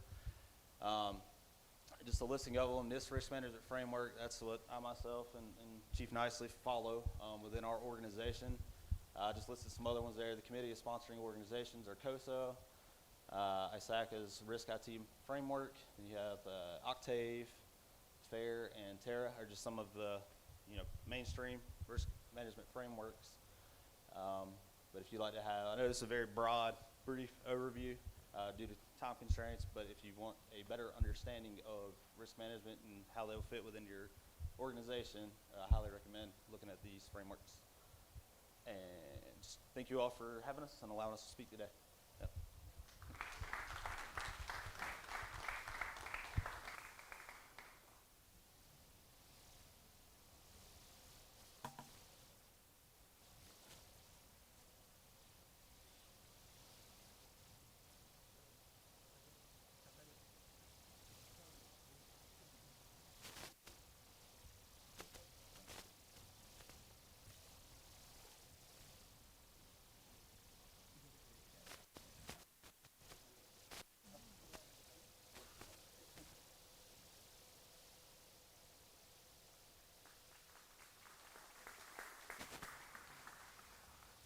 And next, with building the Cybersecurity Foundation, please welcome Engineer Ali Al-Anazi from the Public Institution for Social Security.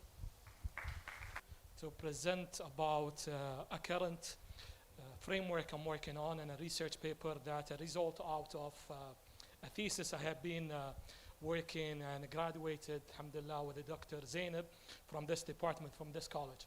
So today I'm gonna take you on a journey on how to implement the foundation of cybersecurity to the organization as part, as I told you, from my paper that talks about the cyber resilience of our organization.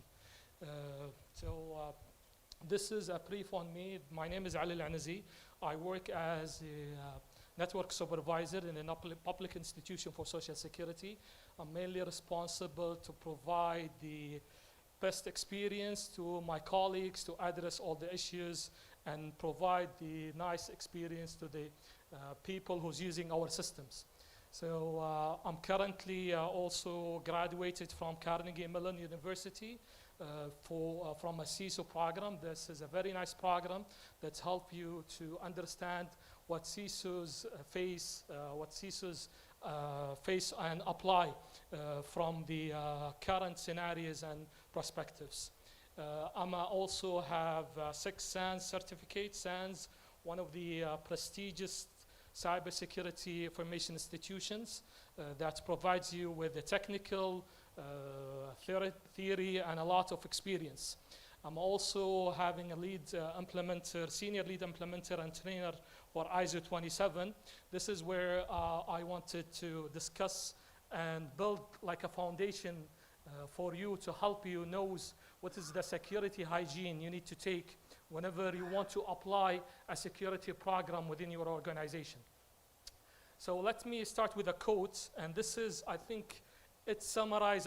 I hope that my presentation was at the end, because what I have seen from the presenters that we have one pain.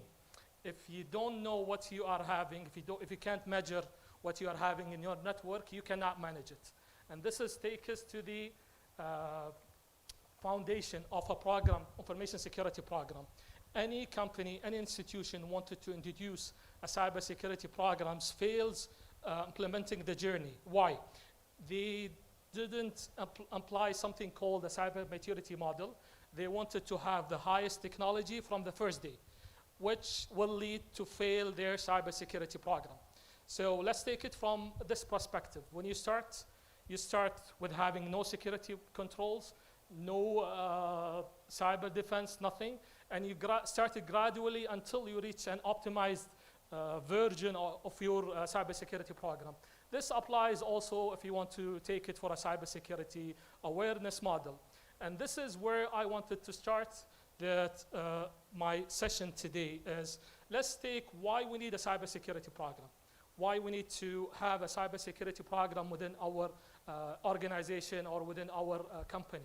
This is help us to improve on providing the services to the customer outside of our company, help us to adopt the, what they called it, the information technology development. So, and you need also to address the regulatory compliance you're having in your country or your organization. So this is a basic why you need a high level of why you need a cybersecurity program. And let's take the foundation process. If you don't know what is the foundation of cybersecurity program you have in your company, you will fail from the first day.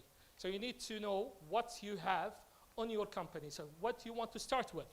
You want to start with the application, you want to start with the infrastructure, you want to start with the cloud, you want to start with the mobile endpoints. What exactly you want to start with? So this is take us to a security program areas I want to share with you. Let's take, I won't take the advanced and the context securing. I will take the basic.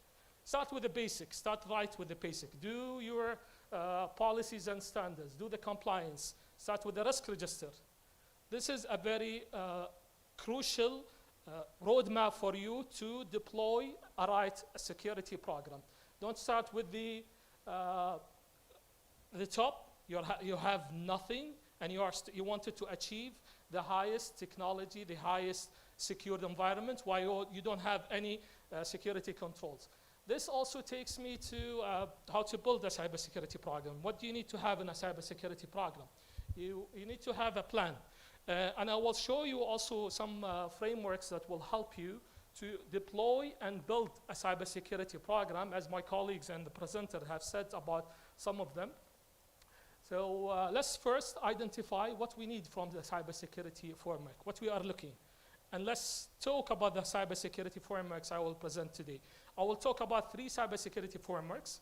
The first one is NEST. What is NEST? And then we will move to ISO 2702 and ISO 2701. And then we will end it, and I will deep dive on SANS, which is CIS. Sorry, it has been changed from 20 controls to 80 controls. So this is have it as a plan for you. This is what I want to achieve. This is where I want to build my security program. So in the beginning, let's start with the ISO 27001 and 002. As I don't know if you have heard, this control has been currently changed. It was 114 controls, and now it has been changed to 93. And what you need to do is here, you can apply the ISO in a certain small control or a certain areas in your organization. So let's, for example, take it, I want to apply the ISO 27 on the data center. So this does not mean that the whole process in your organization is secured, but you at least started with a small chunk where you then build the cybersecurity program. So having a such technique, it's not easy, but you need to start with the foundation. You need to start with the right foundation. And this takes us to SANS CIS 18 control. This is where I will dig deep and will provide you with the tools. By the way, I have a QR codes. If you scan them, it will take you to the website. It will show you more dive on the ISO, for example. Sorry, this is not for free, but it at least show you a foundation of what is an ISO if you haven't heard it before. But here, CIS is completely free. You can register. I will show you a tool, an Excel sheet. You can use it to identify gaps and start with some controls. The very great from CIS, it will give you an Excel sheet. I will show it to you now. It will help you to highlight where gaps you need to know, and you can follow and use this sheet to improve your cybersecurity program within your organization. And as I said, the version 8 has been changed from 20 to 18, and they have merged some of the controls. NEST is the cybersecurity used by the US government and mainly the US organization. It is not easy to implement, but it is easy to have and know. And the very nice of this standard, they have a version in Arabic. So you scan it, you can see the version of NEST. You can go there, see the files. It is not easy to implement. Some things that also does not apply to Kuwait, but it is very nice to have, to see they have the cybersecurity framework. It starts with the identifying the issue and then where you mitigate the issue. Scan the code and you will see a lot of details on the nest. Let's go back to CIS. CIS, they have 153 controls. They start with the safeguards, the hygiene, and until to advance. And this is where what they cover on the controls, from the inventory to penetration testing. But CIS does not suggest that you need to have all of these when you start a security program. You start first with the, I will show you next. By the way, the keys here, if you can see the 56, this is like an hygiene. What basic thing you need to follow to at least mitigate some of the issues you have in your network. So when you download the file of the CIS, you start seeing the keys. So this is the first one from the first, like an inventory. You need to have an inventory.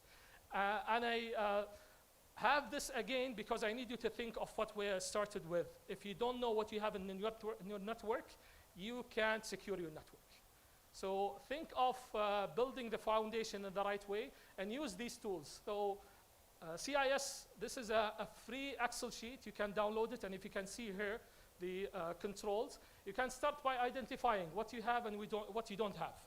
And at the end, it will give you a score. You can even share this with the management and show them the progress of applying the cybersecurity program within your organization. It's a very nice document, well organized, maintained by a huge community. It was running by SANS, but now it is with the CIS community. Very updated. They have a lot of details, and they have a newsletter you can subscribe to. They will send you if any attacks happens. These of controls you need to have to improve your cybersecurity hygiene within your organization. And at the end, whenever you are ready and you want to accelerate on building your cybersecurity program, you need to follow and maintain these cybersecurity organization. So for example, we have started seeing the information security department within Kuwait is outside of the IT. The CISO is completely outside of the IT. So this is just, I want to show it to you, to show you where advanced you can reach, but don't start from here.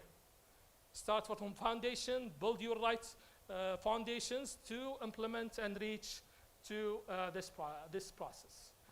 And at the end, I want to share with you a very nice book, actually. It calls How to Measure Anything in Cybersecurity Risks.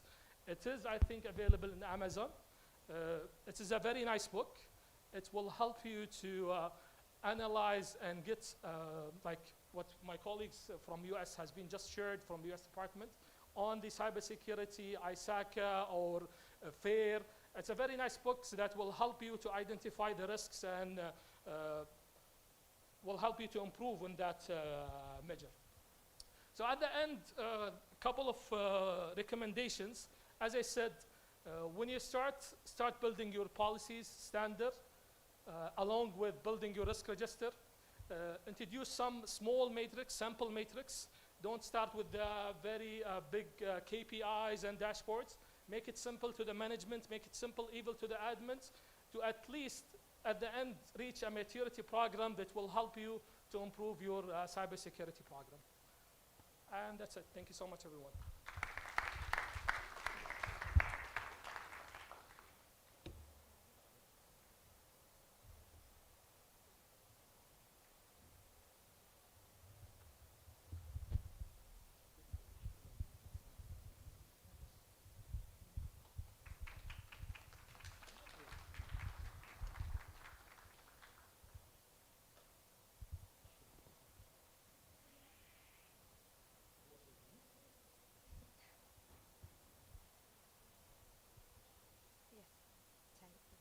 And now we will have a short break. We hope that you are enjoying the discussion. Around 10 minutes, so we will continue shortly. Thank you. Hello, everyone. Welcome back. And now we will have a panel discussion on cybersecurity awareness, training, and education. The panel guests are Engineer Ali Khalid from CBK, Mr. Bilal Sheikh from Palo Alto Networks, and also Mr. Mohammed Al-Jouan, a board member from the Kuwait Economic Society, also Ms. Wafa Al-Sarraf from the Ministry of Higher Education, and Ms. Chamberlain McLaren from the U.S. Army. And the session will be moderated with Dr. Dari Al-Hwail, the Acting Assistant VP for Bismillah ar-Rahman ar-Rahim. So thank you all for joining us and coming back from the break. I know it's the most difficult thing to come back after a break. Inshallah, we'll try to make this session as interactive as possible. Mr. Mohammed Al-Jouan had a little bit of car trouble, so he'll be joining us, and hence we have his seat is available. What we wanted to highlight, and all the fantastic speakers with us, each of you come with a different hat, right? Whether it's the private sector, whether it's the public sector, or the preparing our workforce, right, from the education and scholarships perspective, or even an educational perspective, but from an international point of view. So I think we have a really good variety and a really good mix. So I'd maybe kick it off with my first question, right? But from your points of view and what you've seen, what are the main challenges, right, when it comes for us to preparing the workforce when it comes to cybersecurity? And again, you all have your own hats, so maybe wearing those hats, if you can highlight and shed light some of those challenges. And just so we can manage our time well, if I can ask you to kindly limit your answer to maybe 60 to 90 seconds. Thank you. Thank you, Dr. Dari. I would start by focusing always it's about awareness. So if we look into the kill chain, always you will find the human factor is very vulnerable, and here where awareness comes into the picture. So what we need to do, we need to focus on creating a cyber hygiene environment. This is one. How we can do it? We need to run a campaigns. We need to educate the users, so each users in the organization knows exactly their role and how to play their role in the cybersecurity environment. Thirdly, also we have to have a framework. Also our colleagues, they have already shared the frameworks. So you have to implement it and keep monitoring these frameworks, because if you cannot measure it, you have to be able to measure it in order to improve it. And always, this is actually where always visibility and continuous monitoring and visibility comes into the picture.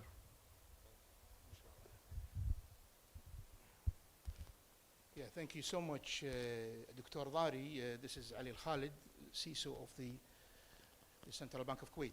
Now, this is basically a key question and a key challenge that I will be talking in my presentation after the panel. The challenges that we have faced at the central bank is twofold. One is that we are receiving graduates when we announce for hiring. However, these graduates are not fully aligned with what we want, although they have bachelor degrees or master degrees. They are not aligned to cybersecurity. So you have to take them and you have to align them, and it takes around a year or 2 years, probably 12 months to 18 months to 24 months to align people to the program or to the position that we want to hire them for. This is one issue. A second issue is that good people in cybersecurity, they are easily hunted. They are easily headhunted, which in the government sector, we cannot match the packages that is being offered by the private sector, whether you're talking about legal banking, whether you're talking about oil sector, or whether you are talking about also other international companies as well. Some people were in Kuwait and then they left because they had packages and they had offers internationally. So this is really, really a challenge on that. Now, how do we solve this? We have some initiatives that we will be taking, that we took and we will be taking as well in terms of the engagement with academia, in terms of engagement with the public as well. We have several public training programs, which is the cyber security leaders, which we started in 2018 and 2019, and we are launching the third batch in 2022, this year, by end of summer, inshallah. So I'll be talking about this in my speech, inshallah, because this is a key challenge to us as a government entity and as a regulator for a vibrant and important sector in Kuwait. Yes. Assalamu alaikum. This is Wafa Al-Sarraf, Director of Scholarship Department in the Ministry of Higher Education. As you all know, that Ministry of Higher Education has an aim.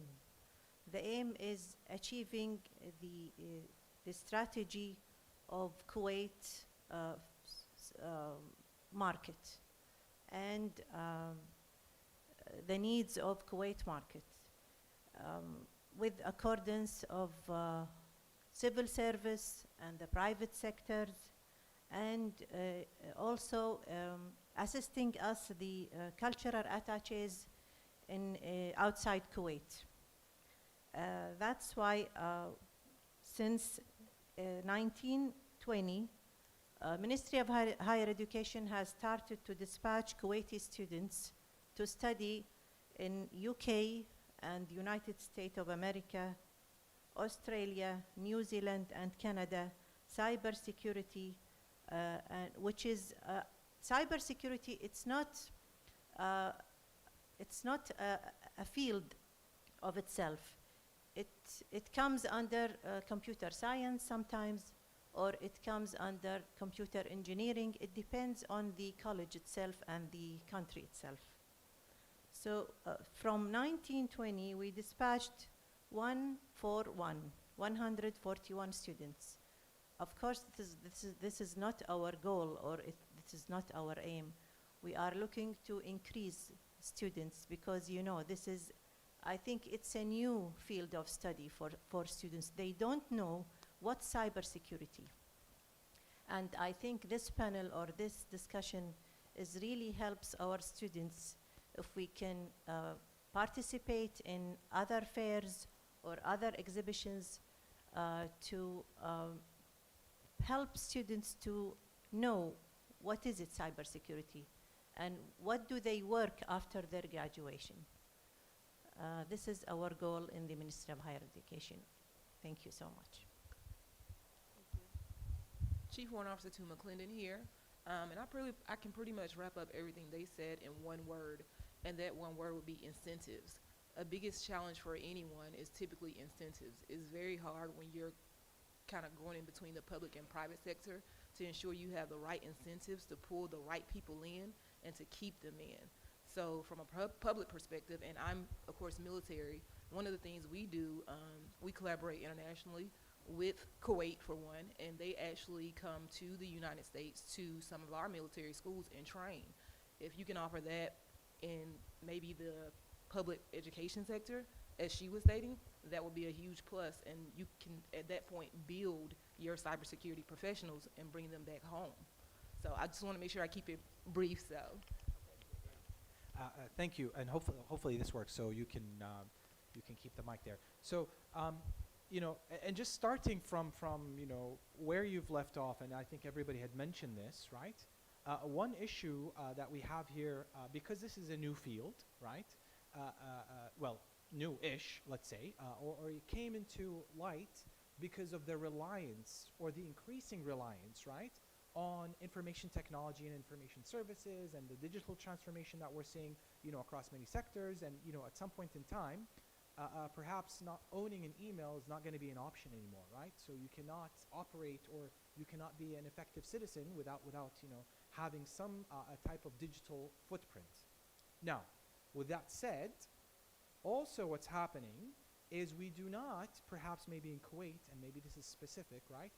The person who graduates with a cybersecurity degree, right, or a specialization, or the 141 students that have been sent abroad, when they come back, unfortunately or fortunately, however you want to look at it, right? But the working sector, right, in Kuwait is mostly government. And if we look at government also, being somebody who specialized, who trained in cybersecurity, right, who spent countless hours making sure that they have, the right skill sets, they come back and they're going to be like everybody else, right? So there's nothing super special about these, experts or professionals that graduated. So maybe in your viewpoint, how do you see this? Are there any suggestions or tips, tricks that we can employ until we're maybe able to make an effect and change this? Whoever wants to start. Yeah. Okay. I believe it's a really quite good question.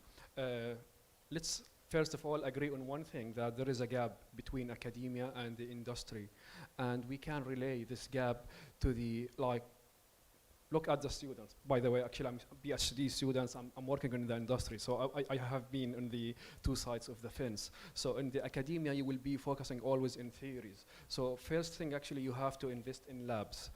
This is one. Two, also there should be a collaboration between the industry. Like if, for example, we have detected malware, and after we have done all the forensic analysis, our incident response, we have to collect all these artifacts and feed it back to the uni.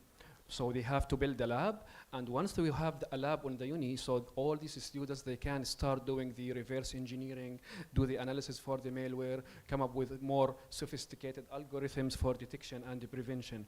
So there should be this collaboration. And the third point, I guess, is about the internship. So I believe now maybe you have to consider at least maybe one semester or two, so all these students at the maybe fourth or fifth year to go for companies, work in the industry, see exactly, because seeing is believing. Once you are seeing and practicing, you will develop more skills rather than to be everything is theoretically and just certification in your resume. But maybe Engineer Ali is going to answer, but Bilal, you didn't answer us, right? So we're still not there yet. Let me tell you a direct challenge of the government sector. طبعا احنا Central Bank of Kuwait is different. We hire high caliber and we headhunt. If you follow the presentations that has been delivered to you today, everybody's talking about basic hygiene. When you talk about basic hygiene of cybersecurity, this means that you want to aim to hire frontliners, people with specific niche skills can do a specific job. What I mean by that, you need someone who can be a SOC analyst, someone who can be incident handler, someone who can be auditor, someone who can be malware reverse engineer, someone who is in fact can do niche and specific jobs. Now, to be able to have this, you don't need a bachelor's degree. You need a certification program that is basically well established, well governed, with exact objectives to do that. And we have an experience in that. Now, the challenge being a government entity is that you cannot hire people with less than a bachelor degree. This is an issue. We only hire people who have bachelor degrees. Now, it might be that people are taking 4 years or 5 years from their lives to study cybersecurity. Now, this is happening only recently. We are starting to hear bachelor degrees in cybersecurity, but if we go back 5 years back or 10 years back when it comes to computer science or computer engineering or MIS, you have people who have spent 5 years of their lifetime having a bachelor degree that is related to IT, not fully cybersecurity, not fully aligned, so you have to retrain them once they are on the job. So this is a key challenge in doing that. Now, we have a story that I'm going to address when it comes to my speech on how we approached this issue when it comes to the government, building capability of cybersecurity in the government sector. I hope I answered you. Yes, yes. So interesting solutions, definitely. Alhamdulillah salama, Abu Badr. Thank you for joining us. And maybe just to throw you in the deep end, right? But again, what's interesting about your representation here, representing the Kuwait Economic Society, right? So if we highlight or maybe shed light from the small and medium enterprise perspective, from the economic perspective, right? Why is it important to have cybersecurity professionals in today's age? Well, thank you for having me today here. I apologize for being late. I had a situation on the road, so I had a flat tire. So to start with, maybe it's hard to connect cybersecurity into economic situations, but believe it or not, economic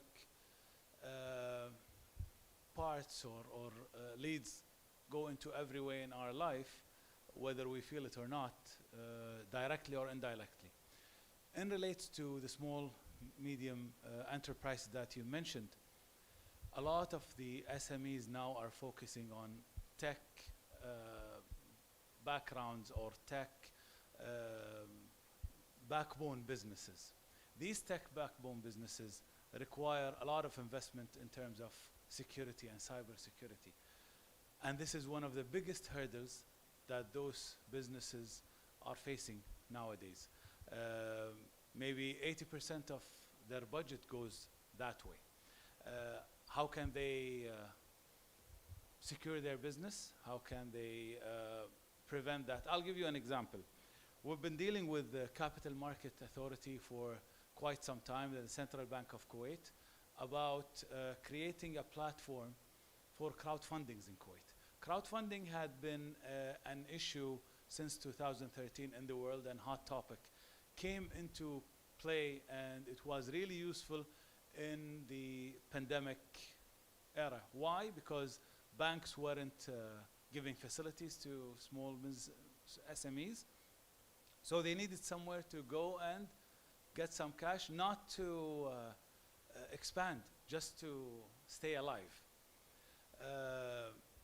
Now, with that said, having an environment for them requires a big cybersecurity background, all of that sort. So this is one of the biggest hurdles when it comes to SMEs, I believe. Great, great, thank you. Shambrilla, Ms. Wafa, any comments? I look at it more so of building your own. So when it comes to Kuwait as a whole, if you take into consideration, you need these people in your workforce. You can actually start pretty early. So in the US, we often do something called dual enrollment. So they start their college education in high school as early as 10th grade. When you're starting that young, you can track students into the tech field. So in that case, not only are they getting experience, but you're building your own right here at home to go and fill critical positions that you need right here at home. So you don't have to worry about doing incentives for it because, okay, we started them out in high school. Their high school incentive was finishing college early. They got to finish college early. They got a little bit of experience, and now they're going into these entry-level jobs with the experience in a field that you actually need. I consider that probably one of the best options you can have as far as a solution for something like this. And you know, as Ms. Wafa, you know, is about to speak, I can tell you, at least the Ministry of Higher Education has done their part, right? So they've seen a need, and they recognize this, and they said, okay, we're going to be sending students abroad. But you know, if you look at, you know, my own institution here, Kuwait University, till this day, we do not, for example, have a bachelor's degree in cybersecurity, when in fact, we're sending, you know, some of our talented students to go and study this field. We only have, you know, a handful of departments that, depending on, you know, the program, it could this course or a couple of courses could be either mandatory, right, which is very, very few so far, or they could be optional. So we might hit some people so they get the exposure, we may not. The only program that I'm aware of, right, that has a dedicated path, again, not to speak highly of my department, but it's the program that we offer with a clear track at the graduate level and only open to those that specialize in information technology related types of fields. So maybe this is also limiting, right? What about the other folks that may have this experience and whatnot? Dr. Rawha? That's what I want to clarify. I think graduate students who are majoring in technology, information, and computer science, and even the computer engineering, I think they have to be well trained by their work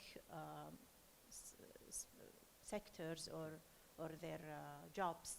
I think they should be trained very well to reach or to hit the top or maybe the needs of cybersecurity information or protecting. What is cybersecurity? It is protecting our smartphones and protecting our instruments and the technological things. And I think also what you have mentioned in the beginning, that cyber graduates, they can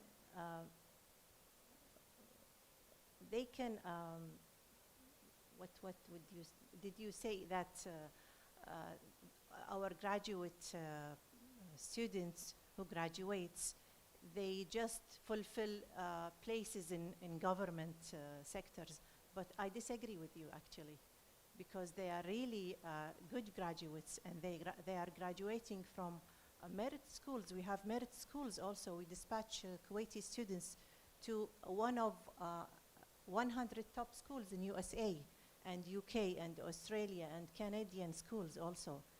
I think they are very smart to reach what's the needs of cybersecurity field in Kuwait.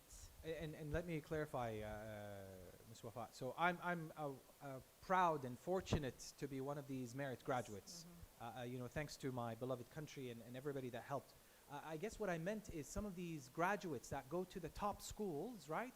When they come back, they're not going to be any different, and it's even with their specialization. حتى في تخصصهم يرجع في مبرمج أو محلل نظم مهندس كمبيوتر، ولكن هذا الشخص اللي تخرج من برا في الأمن السيبراني in cybersecurity, they're going to come back with the same مسمى وظيفي. This is the issue that we're facing. I know it's not something we're pushing. I know the وزارة التعليم العالي is pushing also. We need to keep pushing, right? So we can have this distinction. Yes, it is a concern it is a concern of civil service committee. They have to change the job descriptions of these graduate people or graduate students. But I think this is the responsibility of these graduate people who graduate from cybersecurity to develop. Sure. I think that. Sure. I have a comment. I'll join the challenge with Mr. Muhammad's comment. Now, as a regulator, if you do regulation right, you open up new markets. And I'll tell you from our experience what we have seen on that. When we issued our cybersecurity framework in 2020, it is applied or it is imposed on everybody. Banks, Kuwaiti banks, foreign banks, exchange companies, fintechs, payment service providers, KNet and Signet. Now, payment service providers and fintechs, which are small and medium businesses, we require them to comply. Now, when we ask them, and this is from our experience, to bring a third party to assess their environments, the third parties, which are international names, Big Four, for example, are expensive for them. They cannot afford it because they have small budgets. They are small entities. Even exchange companies, by the way, some of the exchange companies are really low in budget, even when they want. This opened up a market for small Kuwaiti companies who are specialized in security. to do assessment, specific assessment, that we as a regulator require. This is a very key point. We opened up a market by giving this regulation, and we received the feedback from so many people, whether they are from big يعني اللي هو consulting shops or whether they are small, that no, we have a business now. We have a business now to assess small companies that cannot afford to pay high price, high value for big companies to assess them to comply with the regulator.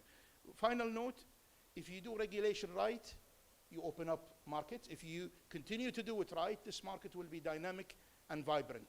And by continuation, I mean that we are requiring a yearly assessment now. So this requirement is always going to be there. So that's why the market is going to be there. And so it's an opportunity for all cyber security graduates who are coming سواء من abroad ولا بالكويت or smart people who have اللي هي professional.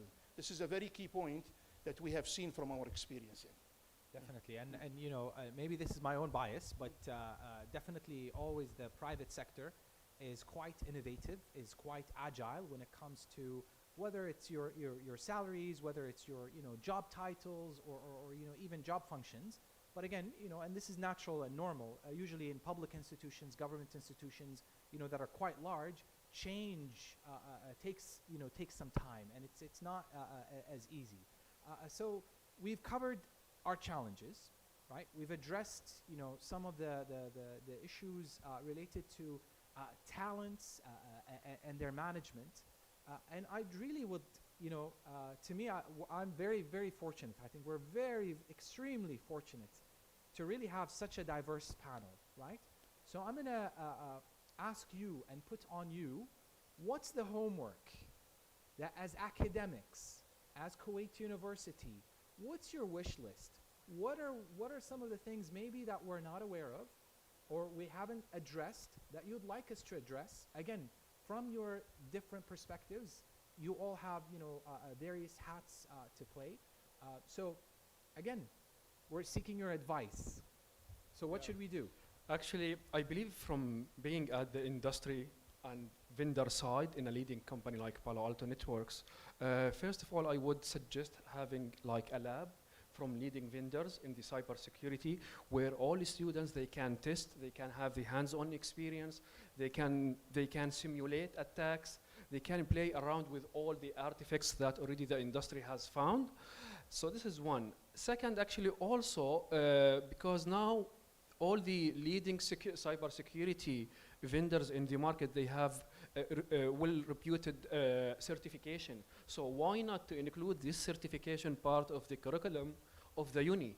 So even you are graduated as bachelor degree of science or engineering, having a field certificate, because we know for a fact we all work in the field because of our field certificates rather than our bachelor degree. Bachelor degree, it is like just open horizons for you, but in order to find a job, you should be specialized. So in order to be specialized, you need to get a vendor certifications, or like something could be agnostic certifications from from SAN, ISC Square, all these guys, they are even giving like high qualified certifications, but maybe for more advanced engineers rather than for fresh graduates. So I thought that would be a good step ahead. I agree. مع الأخ بلال, I agree. Even if we have bachelor degree, we need to focus on professional certification, because we need, again, we need frontliners, and frontliners need niche and specified skill set, which can only يعني swiftly يعني we can obtain them with professional certification. This is a very key when it comes to hiring for cybersecurity, hiring to build capability of cybersecurity in any organization. طبعا اللي هو government or اللي private يعني. I would like to add something also. It is in our Ministry of Higher Education regulations that the ministry is also dispatching graduate students for master degrees. with certain requirements. And this is a good opportunity to our students who are graduated from cybersecurity major or computer science or even MIS, which is Management Information System. They can commence or they can continue their studies in master degrees in cybersecurity, which is, as Mr. Bilal has mentioned, this is a specialization and focusing on the cybersecurity sector. And this is an opportunity also to our students. From here, I'm announcing that. Fantastic, thank you. I have very little to add because he hit it spot on. It's more so just using those industry certifications and aligning them with your curriculum. In addition to that, I probably would consider to look at all of the prestigious universities that you send your people to or you take online classes from. They already have those programs outlined. Take the programs that they have outlined and build your programs here at Kuwait University based off some of the ones they already have. In the military, we call that, we don't reinvent the wheel. The information is there for you. The information is free, it's public. Take that information and do what you need to do with it to build whatever it is you desire for your university. Great, thank you. Thank you. Allow me to put some spice into it, please. Sure, please. When I went to the US to study my bachelor's in Seattle, Washington, I was sent there by the Ministry of Higher Education as an MIS. I found the program is useless, okay? Why? Because the world we know is continuously changing and it's driven by digital transformation. What many of the schools in the world, regardless if it's a merit school or others, not putting what is up to par, basically, in the world. The problem with, I'm going to give you some key highlights that stopped me when I was preparing for this beautiful panel. Only the cybercrime losses in the world in 2021 was about 300 billion to 1 trillion of world's economy. And this is around 1.4 of the world's GDP, which is huge. What are we doing in contrast? I think we need more education into shedding light into that very important major. I know Ministry of Higher Education, as we've worked with them from the National Union of Kuwait Students, are doing a very good job. But even in Kuwait University and other institutions need to put some light. The problem here in Kuwait, we are really behind in that because I believe many of people here are dealing with cryptocurrencies. Just in 2021, the breaches in cryptocurrency reached like a top high. It was around 14 billion breaches in 2021. This is a big number to concern, and I believe Engineer Ali Butariq would be concerned because of the CBK, whom I believe are doing a good job. A bit rigid, but I'd rather having a rigid... They have to be, it's our money. Yeah, exactly. But I would like to see more on the cybersecurity, not only for the SMEs, but for the polyscience that drives the momentum in Kuwait and the economy and all of other places. Thank you very much. Fantastic. So I think I did this exercise, right? And I drew you into a honeypot, right? Because now all of your wishes also need collaboration. And I'm quite certain that, you know, we have and we can count on your support moving us forward. But, you know, in a summary, from what I've heard, right, we need more hands-on training. We need to find a place for the certification and, you know, have our graduates, no matter, you know, what their discipline is, but basically on their job functions, make sure that they're prepared and offer them, you know, opportunities to continue also abroad and get a variety of experience.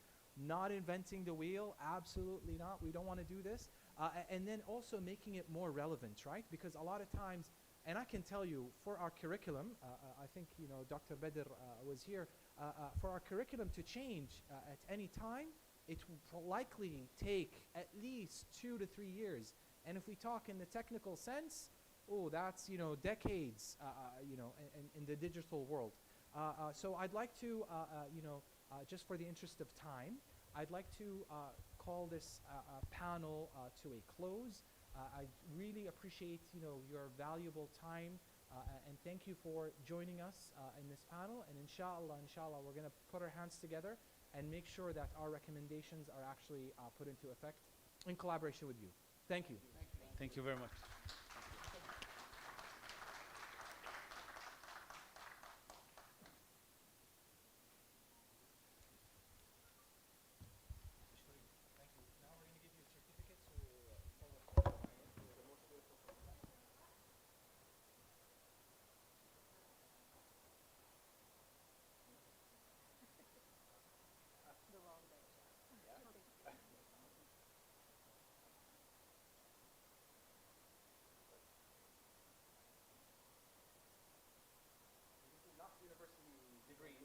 Just in case.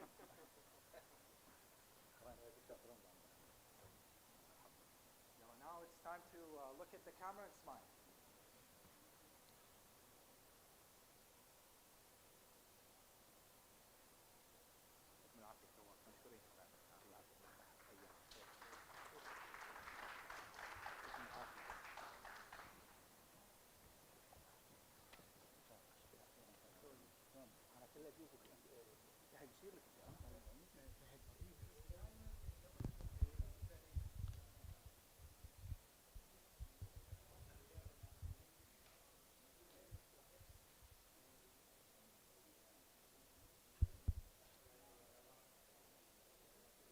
And now I would like to welcome back Engineer Ali Khalid.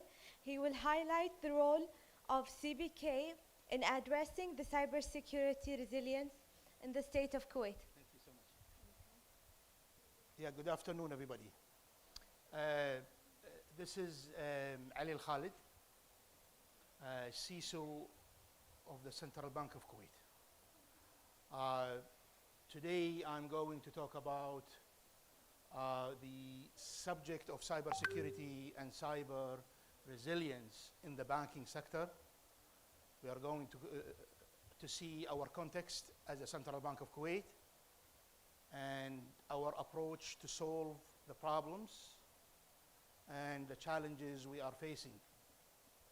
The challenges that we face and the challenges that we are facing. A little bit about myself, Ali Khalid. I am the manager of Information Security Department at CBK. I am responsible for cybersecurity and also business continuity for the Central Bank of Kuwait and for the banking sector. I am the head of Information Security Group, which is the members of the group are the CISOs of the banking sector. I am the member also of a GCC Central Bank Cybersecurity team, and also I am a member of the BIS, if you know BIS, Bank of International Settlements, an international organization, and the oldest international organization in the world, GCRG Group, Global Cyber Resilience Group. The agenda of my talk today is simple. I'm going to make it very simple from my experience with communicating the cybersecurity to the community. You need to make things very simple because cybersecurity is a field, is a very technical field. There is a lot of jargon. There is a lot of tech, deeply tech details where the general audience might not be able to grasp. So we are going to make it very simple, drawing the differences between cybersecurity and cyber resilience. Then we are going to talk about the context, our context as the Central Bank of Kuwait as an organization and Central Bank of Kuwait as a regulator. We are going to talk about our approach. How are we approaching the challenges that we are facing for cybersecurity? through going through our list, going through our journey and list of achievements that we have made since the inception of cybersecurity as an internal function of CBK. And then some key challenges at the end. Now, key point. From cybersecurity to cyber resilience, everybody's talking about cybersecurity and everybody's talking about cyber resilience. What is cybersecurity and what is cyber resilience? Cybersecurity, what is cyber? Does anyone know what is cyber? Now, cyber, as per the FSB Financial Stability Board, which we are a member of as a Central Bank of Kuwait, cyber is defined as relating to, within, or through the medium of interconnected information infrastructures of interactions among persons, processes, data, information systems. What does this mean? The cyberspace is the cyber of interconnected systems, interconnected data systems, information systems, and also networks. You're talking about GSM, you're talking about internet, you're talking about private, you're talking about this is what is defined as cyber, and cyber security is the security of this space, interconnected space. Now, what is cyber resilience? Now, cyber resilience has an additional element to cyber security, which is the ability of an organization to continue to carry its mission by anticipating and adapting to cyber threats and other relevant changes in the environment by withstanding, containing, rapidly recovering from cyber incidents. Now, cyber security is protection. Cyber resilience is being able to continue your business through respond and recovery. These are the key points, the key differences between cyber security and cyber resilience.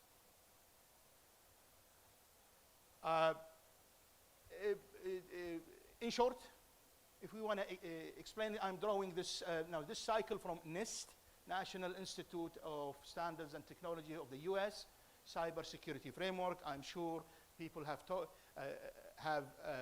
about it in the morning. Now, NIST has a cycle of 5 functions. These functions are identify, protect, detect, respond, and recover. Simply put, if you are identifying your assets and protecting them, then you are doing cybersecurity, protectionism. If you are extending that to be agile and to be forward-looking and trying to detect what incidents might happen to your organization and to your assets, and then responding to them and continuing your business and then recovering from them, then you are talking about cyber resilience. So if you complete the cycle, then you are completing the cyber resilience cycle. Is everything clear? I cannot make it any simpler than that. Okay? Because really, if you allow me to say that, now cybersecurity and cyber is a field full of jargon. Everybody is saying terms that needs to be simplified to the public, needs to be simplified to the end. But this is simply put, I thought the NIST cycle is NIST is one of the standards that we adopt in our cybersecurity framework for banking sector as well. Now, our context. I have a bigger cycle now. Now we have a bigger cycle. Now, this is my cycle. Now, this cycle shows the responsibility of the cybersecurity function, my department, within this ecosystem. We are the Central Bank of Kuwait in the middle here. We are part of the banking sector. We are also part of the government sector. We are part of Kuwait, of course. We are part of GCC, regional,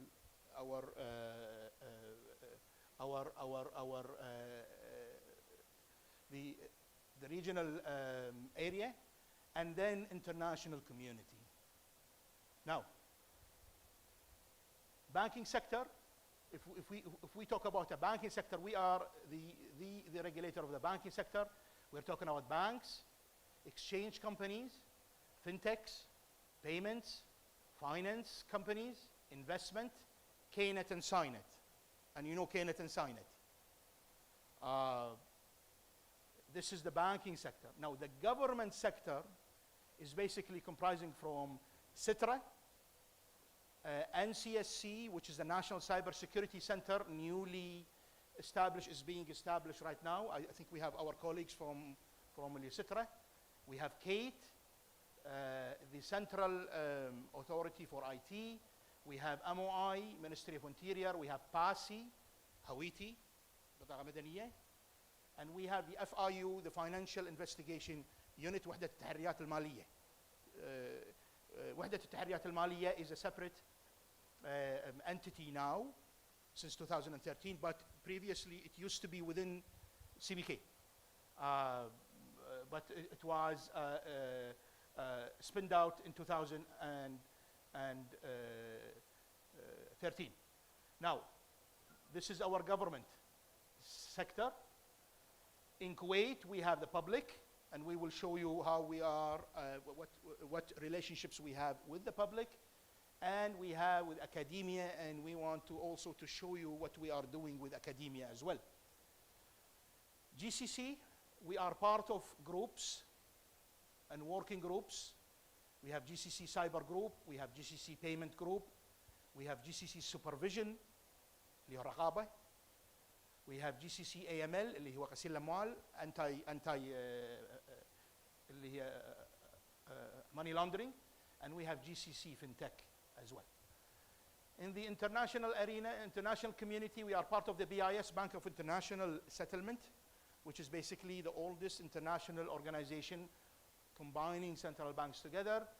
Part of FSISAC, which is an organization that is in the US, which is responsible for sharing, threat intelligence sharing, cyber threat intelligence sharing.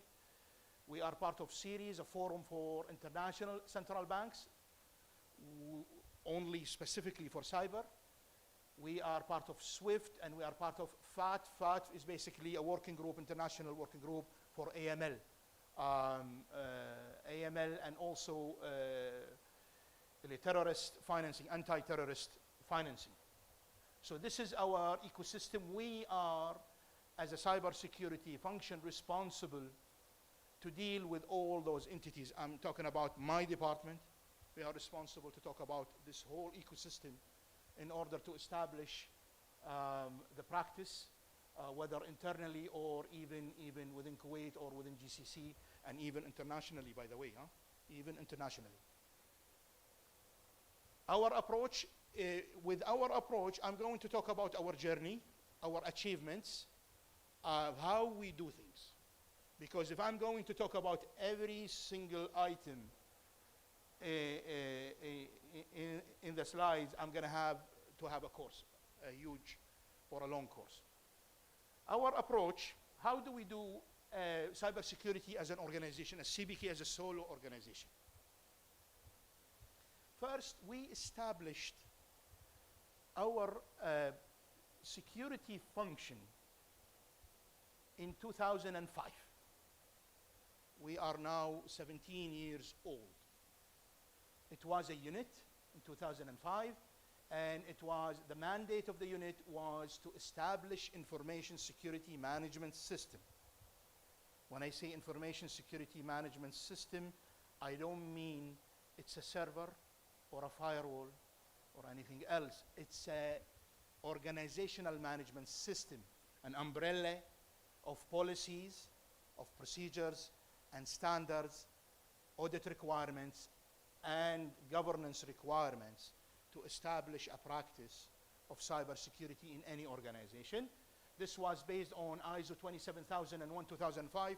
Probably the previous speaker has talked about 2013, version 2013 and 2022. Yes, we have updated that, and we are moving with the update of the standard. So this is basically, now This security function is responsible for the protection,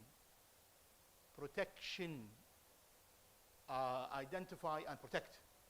Now, for cyber resilience, you need response, you need recovery.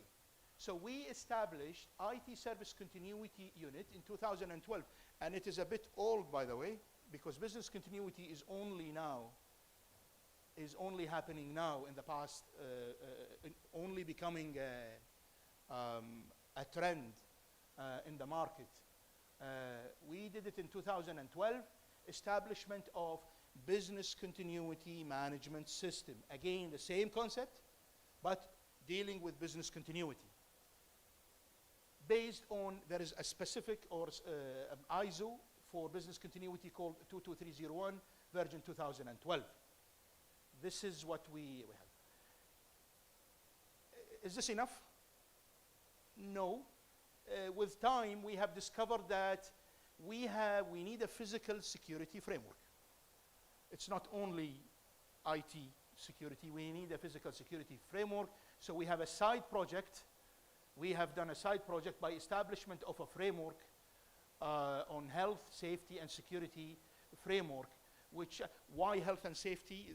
There is a long story behind this, but you need to focus on security here. This is, has extended our risk assessments to scope physical security and operational resilience. Finally, in 2022, in January, we established our department. We extended this department. We had this business continuity join us. We established a full-fledged information security department, 2022. It combined cybersecurity and business continuity for the whole organization with the goal to achieve cyber resilience in the short term and organizational resilience and enterprise risk management in the long term. Everything is clear? Okay, good. This is CBK as an organization. Now, CBK as a regulator of the sector, we established, because you cannot do cybersecurity alone, you need to collaborate. So we established information security working group in 2016, which combines or which has members from all banking sector.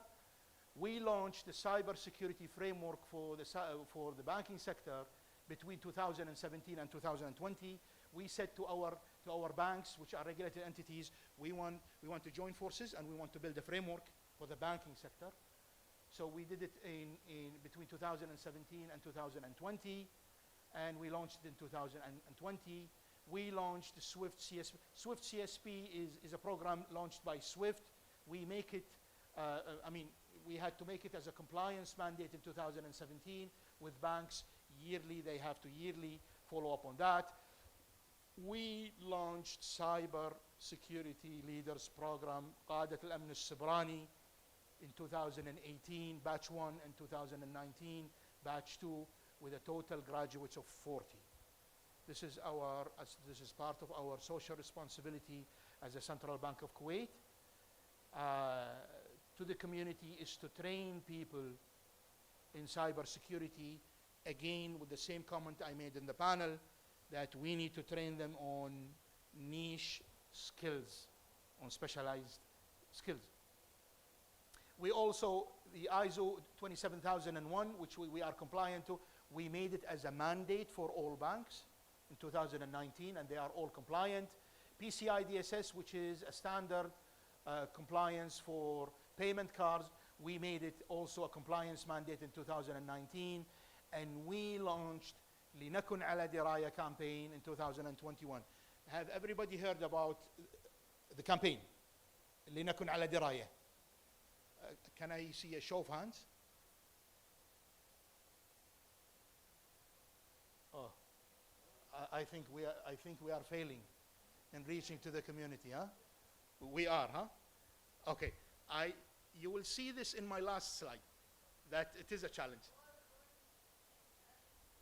You will see it in my last slide that I made it as a challenge. It is a challenge, okay?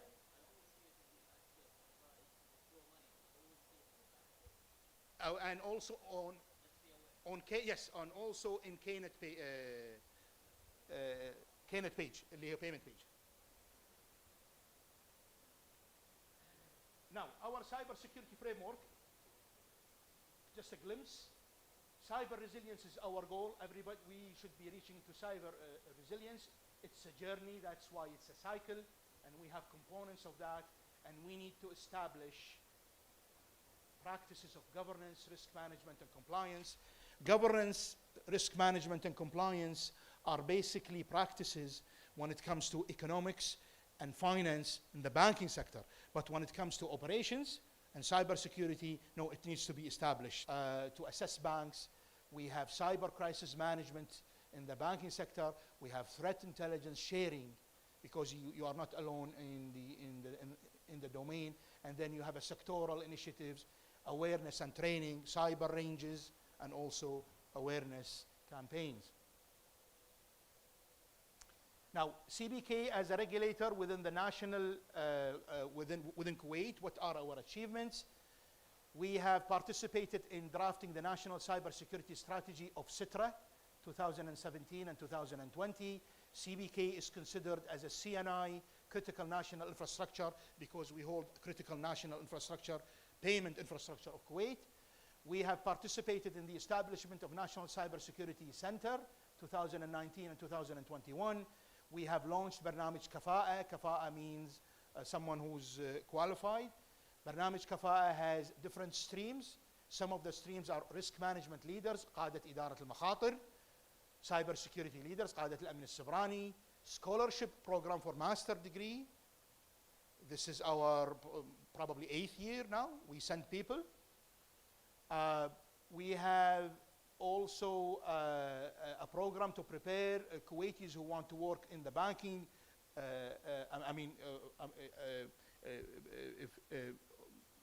If banks hire people or pick people, then we have a program specific for them to train them within CBK and also within banks. And then we have Harvard Executive Program, which is since 2009, executive program for banking leaders in Kuwait. CBK, as a regulator within the GCC context, what are our achievements? We spearheaded the cyber threat and intelligence sharing platform between GCC 2019 and 2021. We proposed that للجنة المحافظين في الGCC. كان البروبوزل من عندنا احنا ووافقوا عليه. We need to share information not only locally or also within GCC. We also proposed to establish a cybersecurity team. It was our proposal. وافقوا عليه. وصرنا احنا اليوم فريق, عندنا فريق since 2020 cybersecurity team GCC. We drafted the strategy and objectives. CBK has done that. We steered the execution of the threat intelligence sharing framework for all GCC. These are the achievements that we have done on the GCC level. CBK also has open channels between GCC cybersecurity team and international community. We need to be vibrant. Okay, احنا على مستوى الGCC, but احنا we need to go also internationally as well. So we spearheaded also opening channels with international community, connecting GCC with the international community. Now, CBK as a regulator within international context, we have worked with BIS, Bank of International Settlement, with 8 leading central banks in a pilot with Carnegie Mellon University. You know Carnegie Mellon University, Ivy League.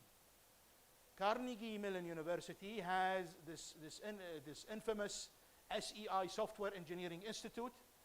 We developed with the 8 central banks, we were leading in that, a tool to measure and to gauge cyber resilience for central banks, developing on CMU's Carnegie Mellon CRA tool.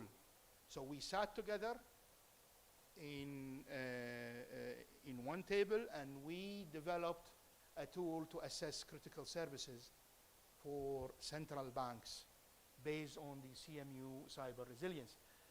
Another engagement as well is that we are working with BIS in groups to develop frameworks for central banks, specific for central banks, which are basically in cyber risk management, zero trust architectures. You have heard about this, I'm sure you have heard about this. And also cloud and identity and access management, because now everybody is moving to the cloud, so we need specific framework for the cloud. My final slide, the key challenges, some of the key challenges, not all key challenges. We will not expose ourselves.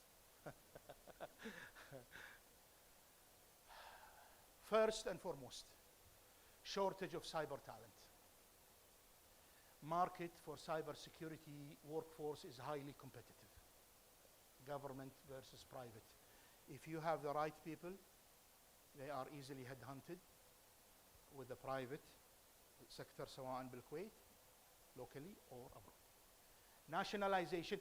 Nationalization, this is just a tricky point. Nationalization is not a challenge in a traditional sense, but nationalization works best if you have a program to align graduates of schools with market requirements. يعني احنا ايش نبي منهم؟ نبي واحد يجيني almost جاهز، انا ما ابي شخص يجيني عاد كلش يعني، بس انا ابي شخص يكون at least aligned, because we have seen people through field engagement with مع الجامعة، جامعة الكويت, we have seen people that who are very smart, very sharp students, but they don't like security, or they are not, they have never been introduced to cybersecurity. So they want to go to اللي هو development, for example, because everybody is establishing his own platform, payment platform, or establishing his own. This is a key challenge. Nationalization is not a challenge if you have everything right when it comes to the relationship between government and academia, or industry and academia. Cyber security, now this is the first challenge. Now the second challenge, cyber security awareness to the public. What you do is never enough. This statement is for you. And this is really a challenge. Reaching out to the community is not easy. Reaching out, what do I mean by reaching out? Reaching out, I mean covering all demographics, age اللي هو segments, and also Kuwaitis, non-Kuwaitis, صغار, كبار, شياب, شباب. It's not easy, but we have launched this program. We have only just 1 year from this.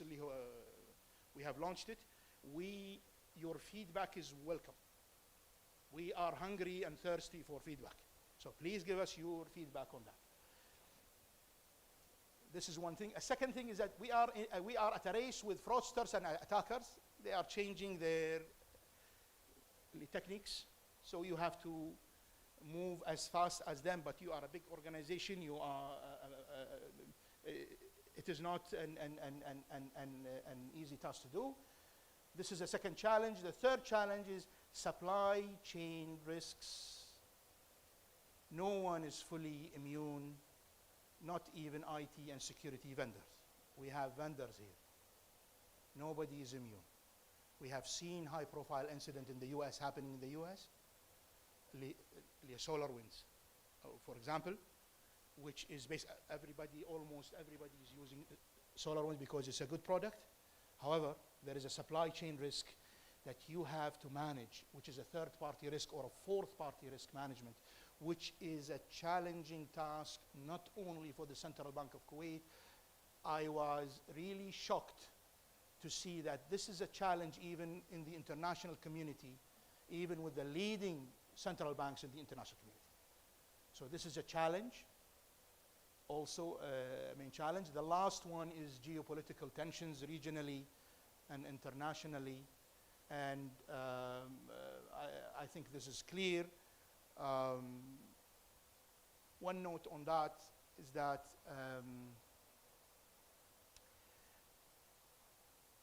the Kuwaiti diplomacy is a wise and balanced diplomacy.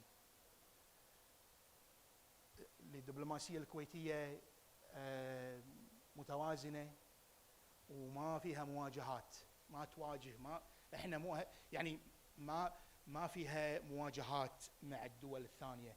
هذا يسهل شغلنا وايد. This makes our life easy. Because if you are in a war in a war with a country, or if you are in a confrontation with a country, then you start to see attacks coming from everywhere.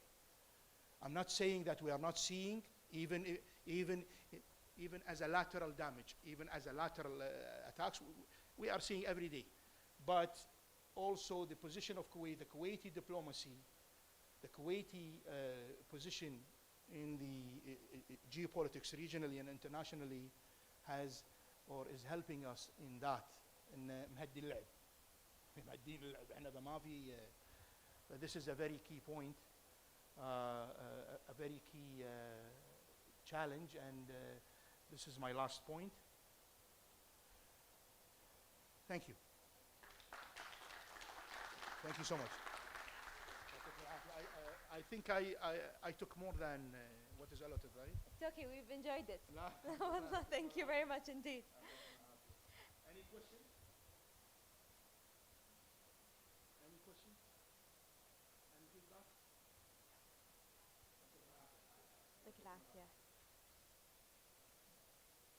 And now, how to uplift your security resilience with Mr. Bilal Sheikh.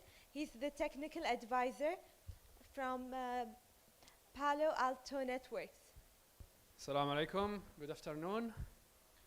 I hope still you have energy to attend the session, but as they have always saying, the best save the best to the last. Zero trust.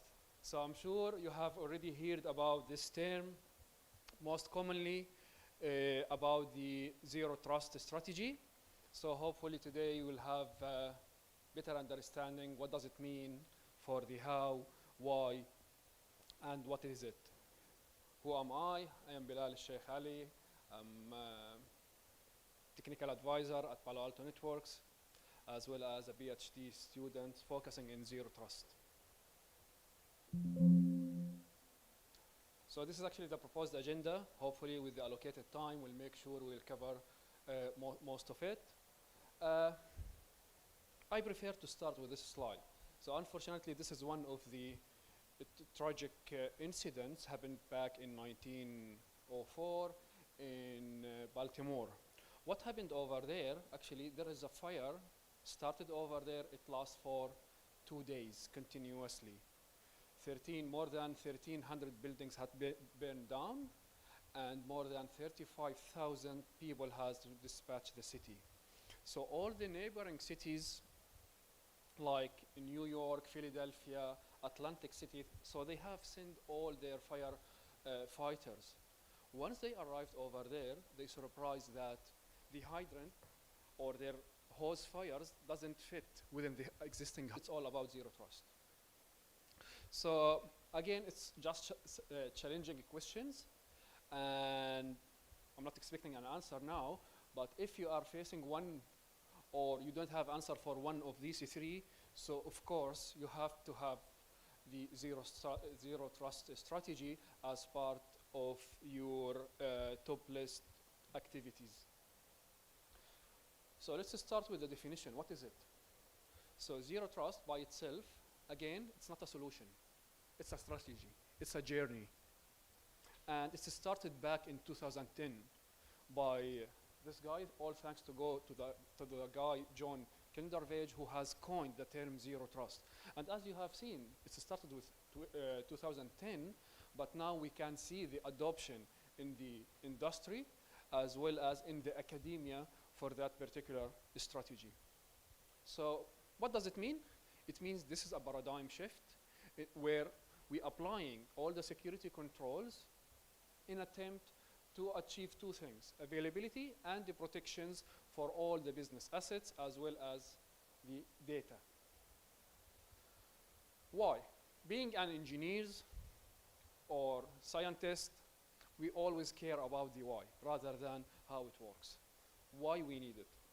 And this is actually sent us back to the World War II, where actually when all the fighter planes come back to the base, the Allies actually, they have done the order evaluation for the bullet holes, so they can strengthen and armor the firefighters so they can send them back. But always there is a guy who said, hey, stop. We are looking for all airplanes that come back, which means they have survived. They have done it. We have to look into the data in a different way. What about the airplanes that already has fallen down? So we don't need to focus on the bullets, whole bullets that we can see here. We need to focus on the areas where it doesn't hit. There is no hit in that area. This is where actually we need to reinforce our armor, and we need to strengthen our security. And this guy actually was a mathematician. His name is Abraham Wald. So it's not about the data that you see, it's about the data actually that you don't see. This is where actually all the risks are present. Okay. If you have been in the industry for a while, so that's actually has been I would say, the network infrastructure for ages, where actually you have parameter, and everyone in terms of users, applications, they are just reside in the head office, and the application services reside in your data center. It's centralized. And everyone sits behind this wall or on a premises, they are trusted. And they are granted trusted, which means whatever they do, they are trusted because they are connected over the LAN, the local area network. So this is one challenge. It is about the parameter. And nowadays we can see it. We are working remotely, right? We are working from home, working from coffee shop. Actually, even myself at Palo Alto, we don't have offices. We are working just remotely. All what I need, my laptop and internet connectivity. That's it. I can connect and I can just do and perform my work. The data, it's all about SaaS application. Software as a service. It resides on the cloud. So all the data on the cloud. So you don't need to present to the office unless it's mandatory. But in this case, what about the trust? How you can ensure all the connectivity, you are connected securely to your data center, accessing your application and services. This is one. Two, how we can ensure that you are who you claim you are. I am Bilal Ali. I'm connected to this website. I have my username and password. But what is the guarantee that it's not stolen? So this is about implicit trust. We have to eliminate implicit trust, and now the application users available everywhere. So why we need it? Mainly we need to address the three main components I believe any organization would be interested in. First of all, it all starts with the business benefits. Being an engineer, you can put in a place the best solution ever. But does it meet the business requirements from cost perspective, from business objectives? So you need to make sure that whatever you have put in a place needs tick the boxes for business requirements. And this is what we can do with the zero trust strategy. Technical benefits. It's all about, I believe, no one would like to be a trend, right? On Twitter, for example, for breaching, their data had been breached. Organization X already has breached, and now the data available everywhere had been stolen. You can imagine the CISO position. And last but not least, it's all about the operational benefits, which starts with the simplicity. You can have the best solution out in the market, but how easy to manage, administrate, and automate the configuration in your infrastructure. So you have to have the concept of simplified operation. So how we can do it? To make it easy for all organizations that they are interested to adopt zero trust, we have the five steps, or we call it what? 5-step methodology within Palo Alto. So first of all, it's always started with, you need to identify your valuable assets, what you need to protect. Because if you look at your digital infrastructure, you have users, you have applications, you have connected devices, even at the level of the transactions, what you need to protect first. Where is your, as they call it, the crown jewels? What is the most important data for you? Is it your database? Is it your web application? Is it your users' credentials? So you have to identify those. We call it in the industry the service. What? We call it the service management, right? And then we have to have all the maps between all the digital workloads. You have applications connected to the database, users connected to the applications. You need to identify all the logical connectivity within your digital infrastructure. Then actually here where it comes to architect, and this is the design phase. You have to put a design where you need to protect all the assets that you already have identified in the first two phases of the zero trust strategy. And then we need to create a zero trust policy. In order to create a zero trust policy, you need to have a solution that can address the 6 questions: how, what, why, when, and where. So who starts always with the identification? I am Bilal. Okay, prove it. So I have something I know, which is my password, right? And something I have, which is my multi-factor authentication. So it's about a strong authentication. What you are trying to access? Which application? Where does it sit? Is it in your on premises? Is it on the cloud? Makes a big difference. When? Do you have any time limitation to access these resources, or is it open? You can access all these applications anytime you wish. And exactly about, it's always about where. Where are these applications as well? You get the source code. I believe GitLab or GitHub, these are especially for engineers and computer science students. You will use those a lot, but you have always, not always, usually embedded malware on the codes that you are downloading. So you are downloading all these codes. You don't know who is the author of those ones or the creator. You download it in your laptop, and once you connect to the network, the spam is spreading. So you are a victim one. Why you need it? So you can identify the function for users that are trying to access certain applications. So it's all about the granularity, and this is something we will see it in action once it comes to how you can create, for example, a zero trust security policy within Palo Alto. So in order to make it easy for you to digest the idea, already we have break down the digital infrastructure or the digital workload into 3 main pillars. It starts with the users, application, and infrastructure. And in order to make the zero trust actionable across all the 3 main pillars, already we have all these domains that you can see. And each single one of those, it's a security control by itself. So in order to claim that already you have adopted the zero trust strategy, you need to make sure that you have all the security controls required to address the functional requirements that you can see here. Within Palo Alto, we do have solutions to address each single one of those. So the business use case here, if you are familiar with any firewall interface, most of the firewalls, I would say, they have started with layer 4. So you can create an access list based on IP address and ports. And this is actually in the OSI layers, it is up to layer 4. How we can elevate the access list to the level where we can work it out based on layer 7.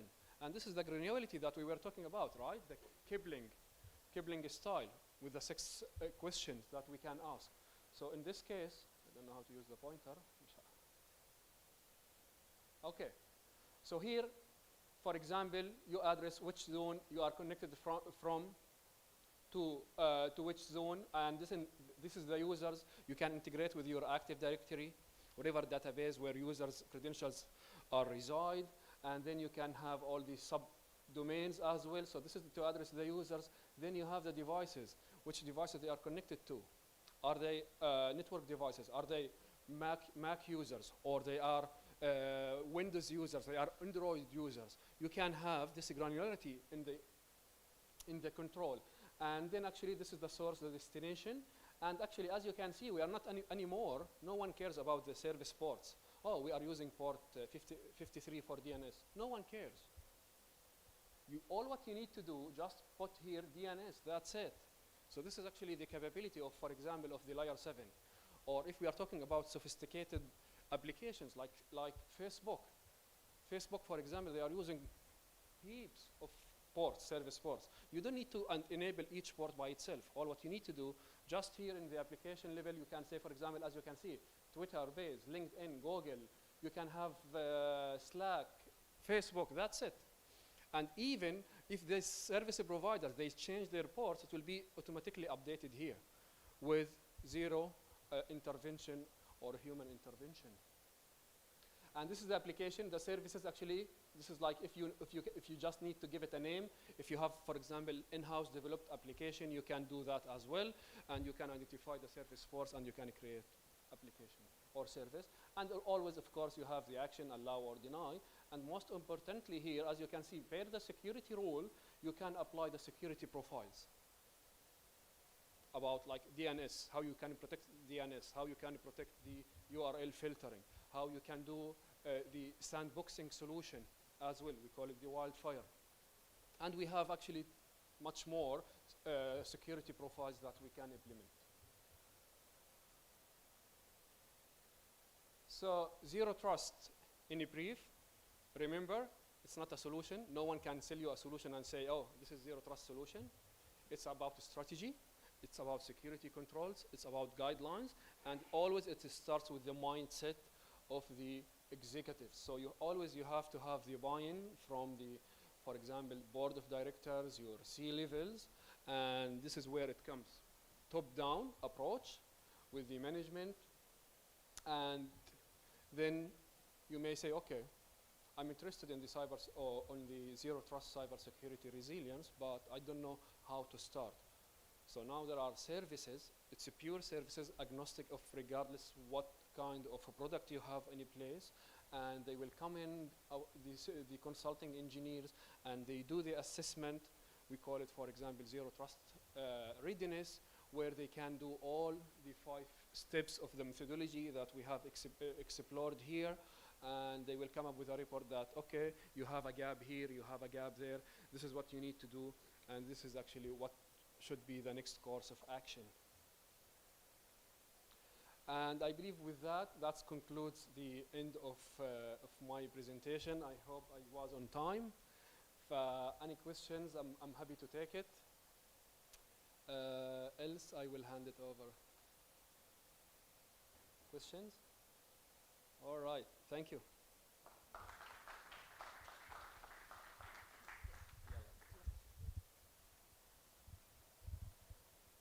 And now I would like to welcome Dr. Wahida Al-Mayan, how to filter out spammers in Twitter data collection.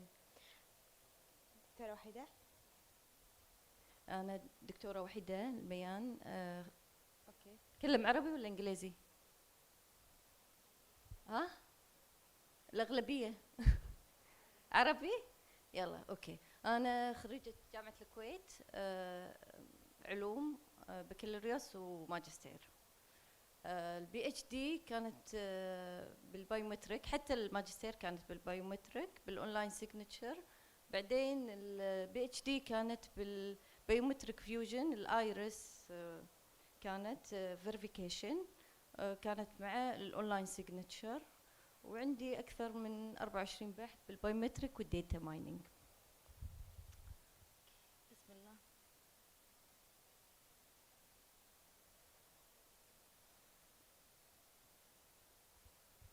ترى ما اعرف. اي واحد هذا قدام؟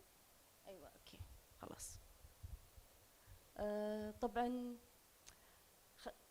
خلينا نبدا بالارقام.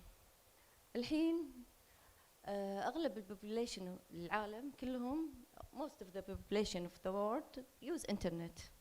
Okay, if you need figures, that's 93, almost 93 of 4.8 billion of global internet users, and 90 and 85 of the rest and then use mobile application. Okay, regarding data, our social media platform, you have Facebook. It's not number 1 at all the times. In fact, I think TikTok has recently became number 1. What what I'm interested in is the Twitter. Twitter claimed that it have 330 million monthly active user, and this is يعني an issue here, okay? Because we're investigating the spam in Twitter and how we can develop a data mining approach to detect it.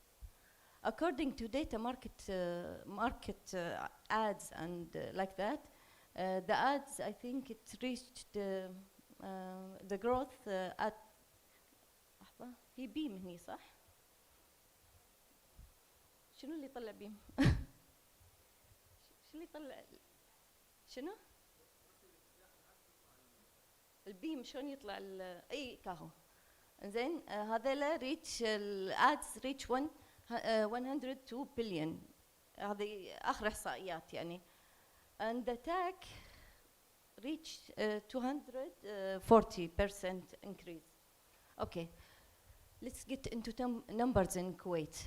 Social media platform in Kuwait, I think يعني 93% of the people in Kuwait use social media, and this is a huge number. And when you get to know Twitter, I think the number published by the Twitter advertising resources indicated that Twitter had 1.48 million users in Kuwait. Okay, I'm interested in Twitter because this is the case study. Okay, this is a graph shows the numbers in Kuwait, social media platform user in Kuwait. You can see that Facebook, number 1, most of the Kuwaitis use it, some of the Kuwaitis. The rest are interested in Instagram, Twitter, and Snap, okay. LinkedIn has a share also. Okay, you remember Elon Musk when he gave a number for to take over Twitter company? You remember this? Okay. What happened? Why did it stop? Why did he halt the deal? Why did he stop it? He wanted to know how many spam accounts in Twitter. In the basic contract, when the deal was need to be done with the Twitter, they claimed they have only 5%. Elon now claims that it's 20%. Okay, for that he's now holding the deal. Okay, let's get to the attacks. We know that social media is much into spam, phishing, and malware. So if you just concentrate on this graph, this is between April 2009 and December 2009. This is the spam attack. You can figure out that it's almost double, okay? And regarding phishing and malware. Okay, what we are trying to do, we are trying to detect in Twitter the spam tweets, okay? To do that, usually the existing system in the literature try to capture feature. The feature that it capture has 3 aspects. Either it is account-based feature, or a content-based feature, or a relation feature. I will explain this. Account-based feature use the data from the account itself. So it is much related to the account, like the age of the account, when it was published, okay? The number of the followers, number of friends, number of lists, number of favorites, and that's it, okay? The content-based feature concentrate on the number on the tweet itself. So It's basically about the number of times the tweet was retweeted, the number of hashtag that appear, the number of character, the URL itself, is it valid, is it misleading, is it phishing, and that's it. A relation-based is much complex. It's about generating like a graph, how it's related to other account. In Twitter, it's much easier to do an account, okay? And you can do it through a simple program. But, and you can add people and you can submit tweets that easy.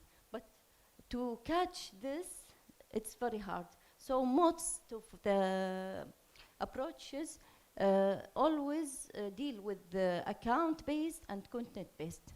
Okay.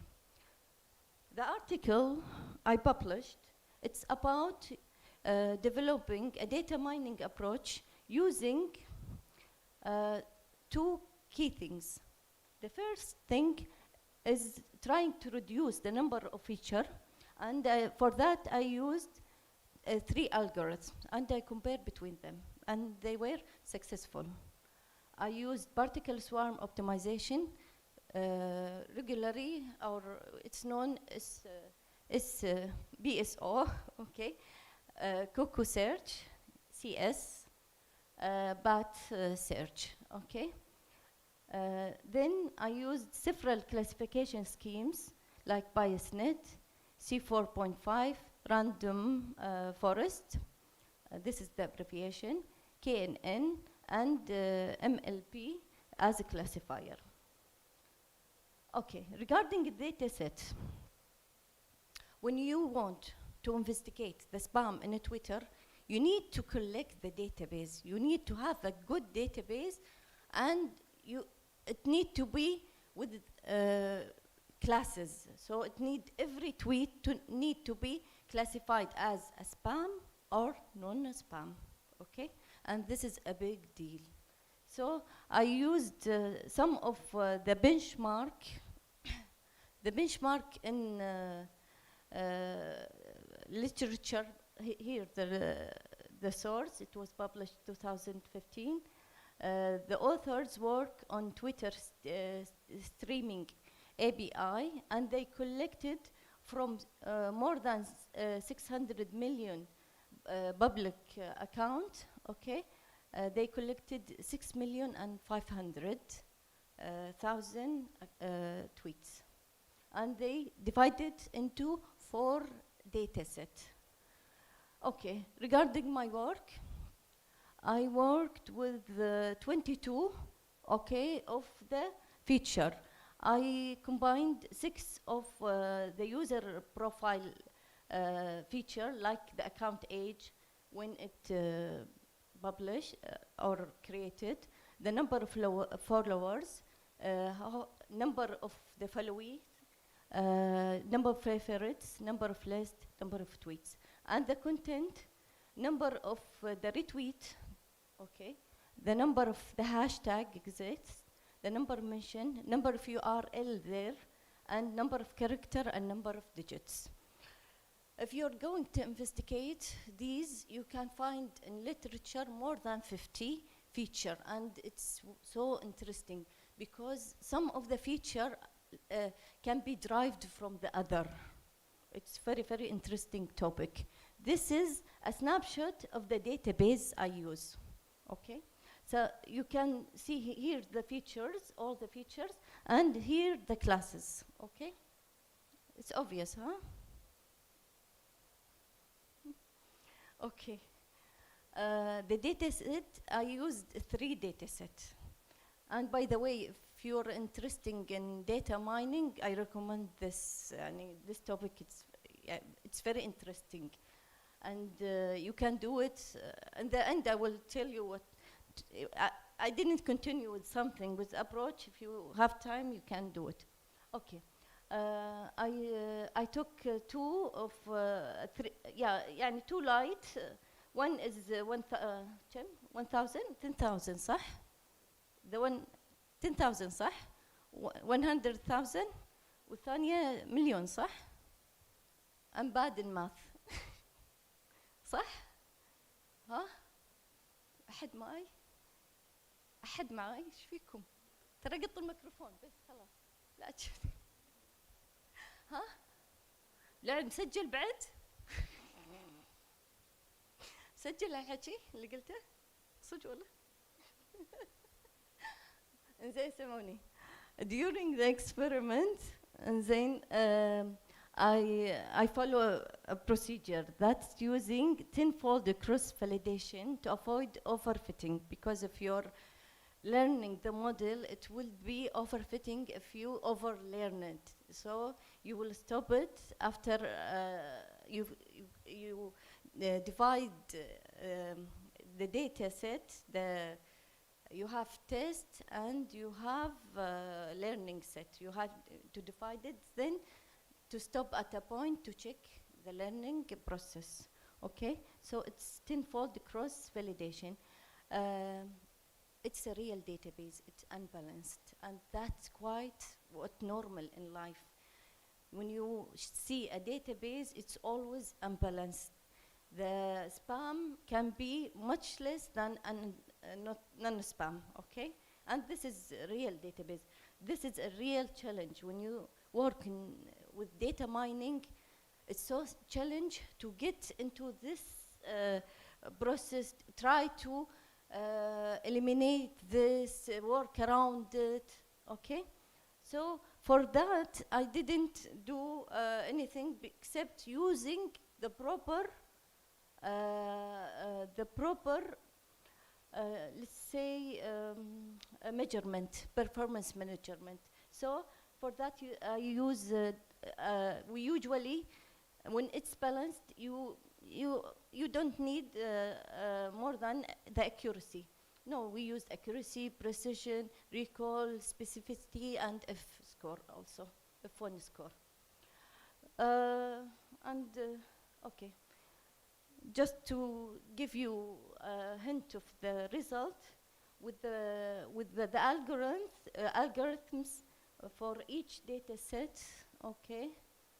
I forget to put the data set. So approximately here we have two, okay, common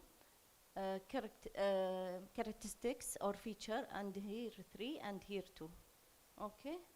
At the end, I succeeded with the BAT algorithm and random forest to get a precision of 99.2 and 99.5 at F1 measure, okay? What we have also concluded that the features that most important are the number of followers, number of user posted tweets, number of hashtags, and the number of times this tweet is mentioned, okay? Before I end, I would like you to invite you to this conference. If you have any ready paper, or you're welcome to submit to it. I'm one of the program committees there, and this is a QR if you want to scan it. Thank you.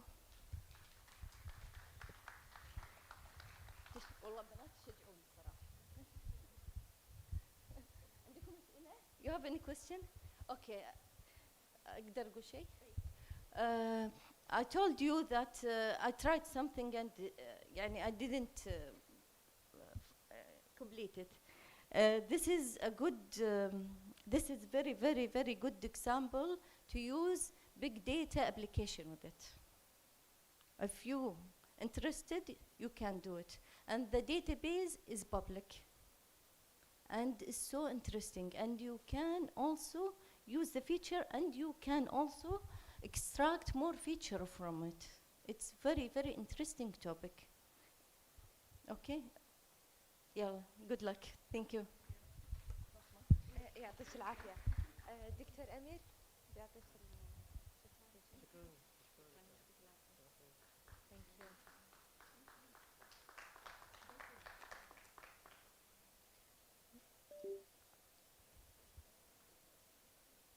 And now with our next topic, authenticating and verifying drone charging transactions. So now we are going to see a novel blockchain protocol by Dr. Mohammed Turki from Egypt.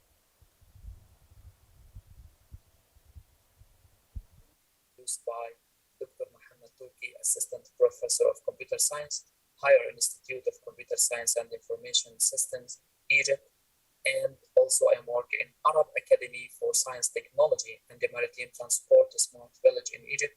Also, I am a senior member in Scientific Research Group in Egypt.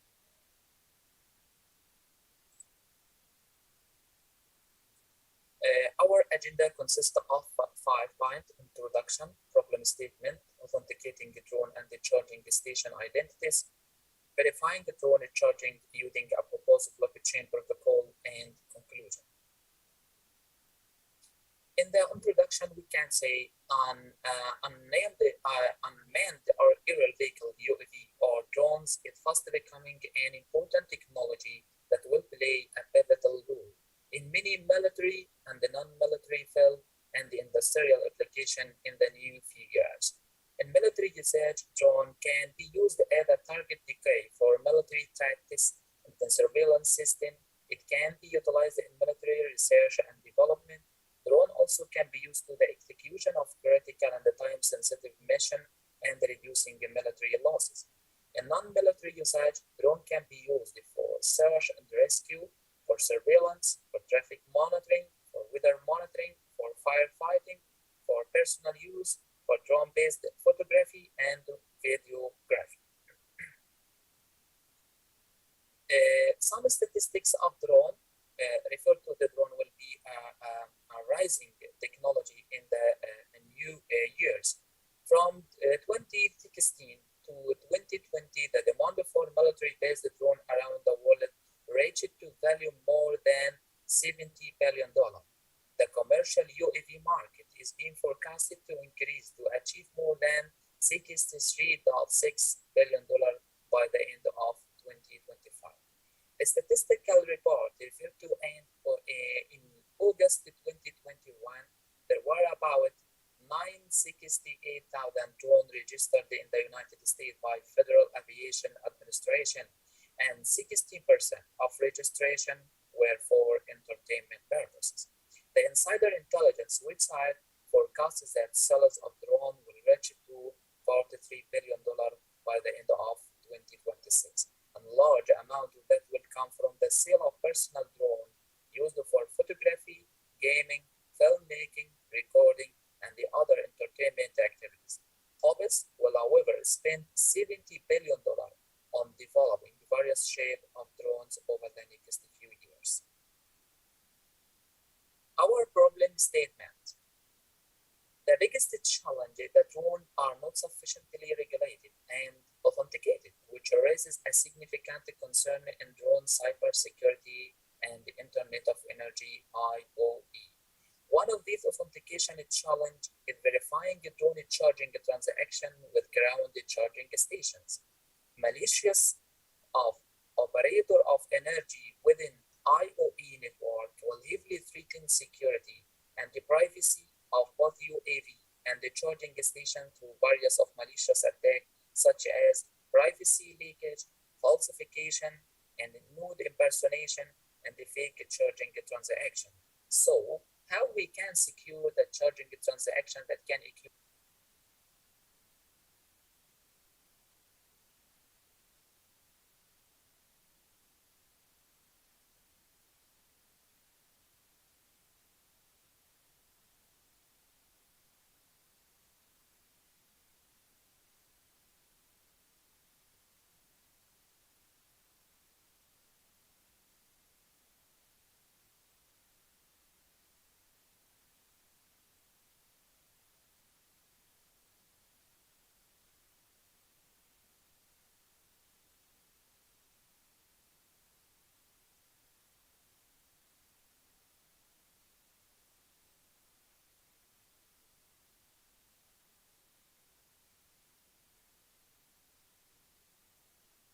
And now we welcome Dr. Mohammed Siri from UAE, Privacy Preserving Data Sharing Schemes for Healthcare Systems.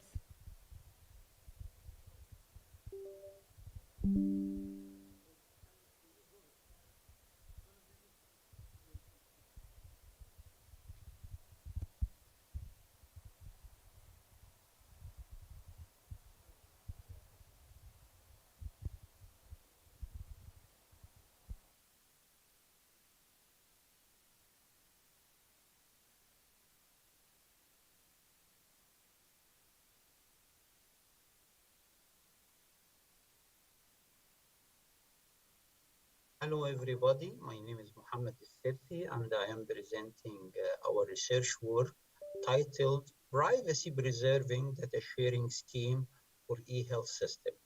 This work was done in collaboration with the University of Southern Mississippi and our team here at Higher College of Technology. So let's start by our agenda for today.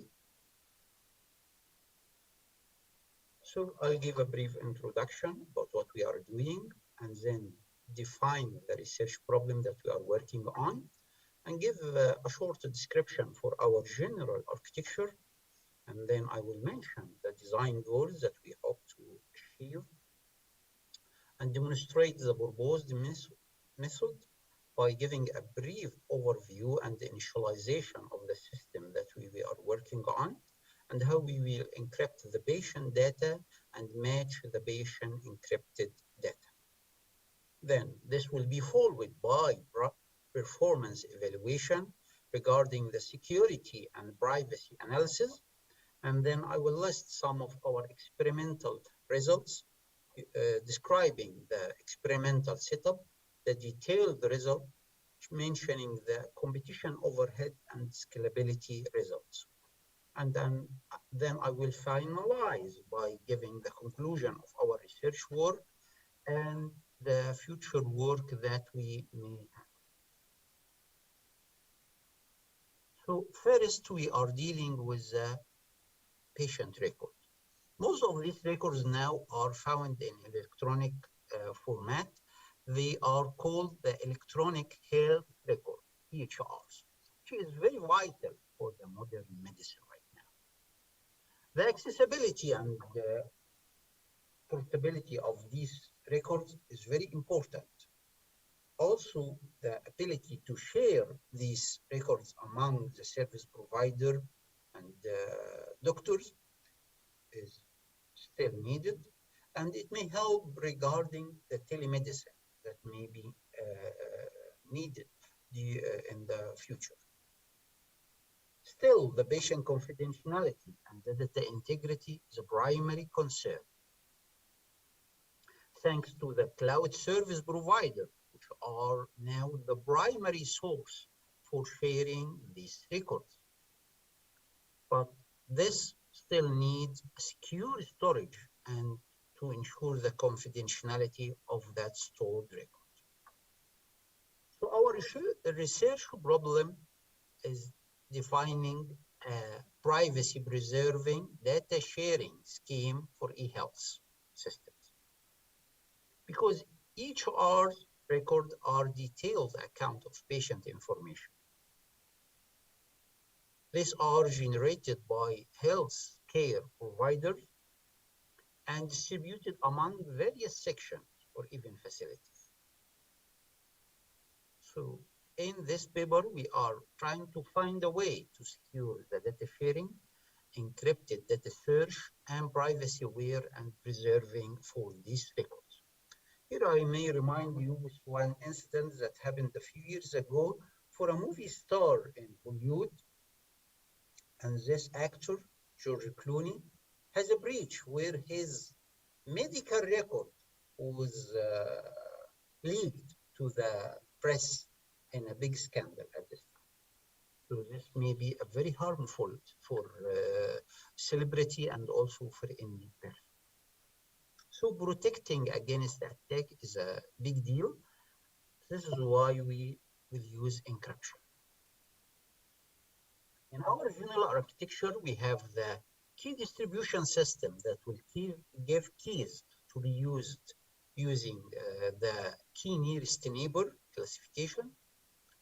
And our patient will encrypt and upload their EHR records to the cloud server. And now patient and doctor can also query these records. The cloud server can search the data and return the requesting party. In this figure, it shows here in the middle, the key distribution center, where first the patient upload the record. This can be done by patient or doctor. And then there is an encryption for the queries that comes from both sides. And this statistic goes to the cloud server. And then we will have the search and the recover process that will happen after this queries comes.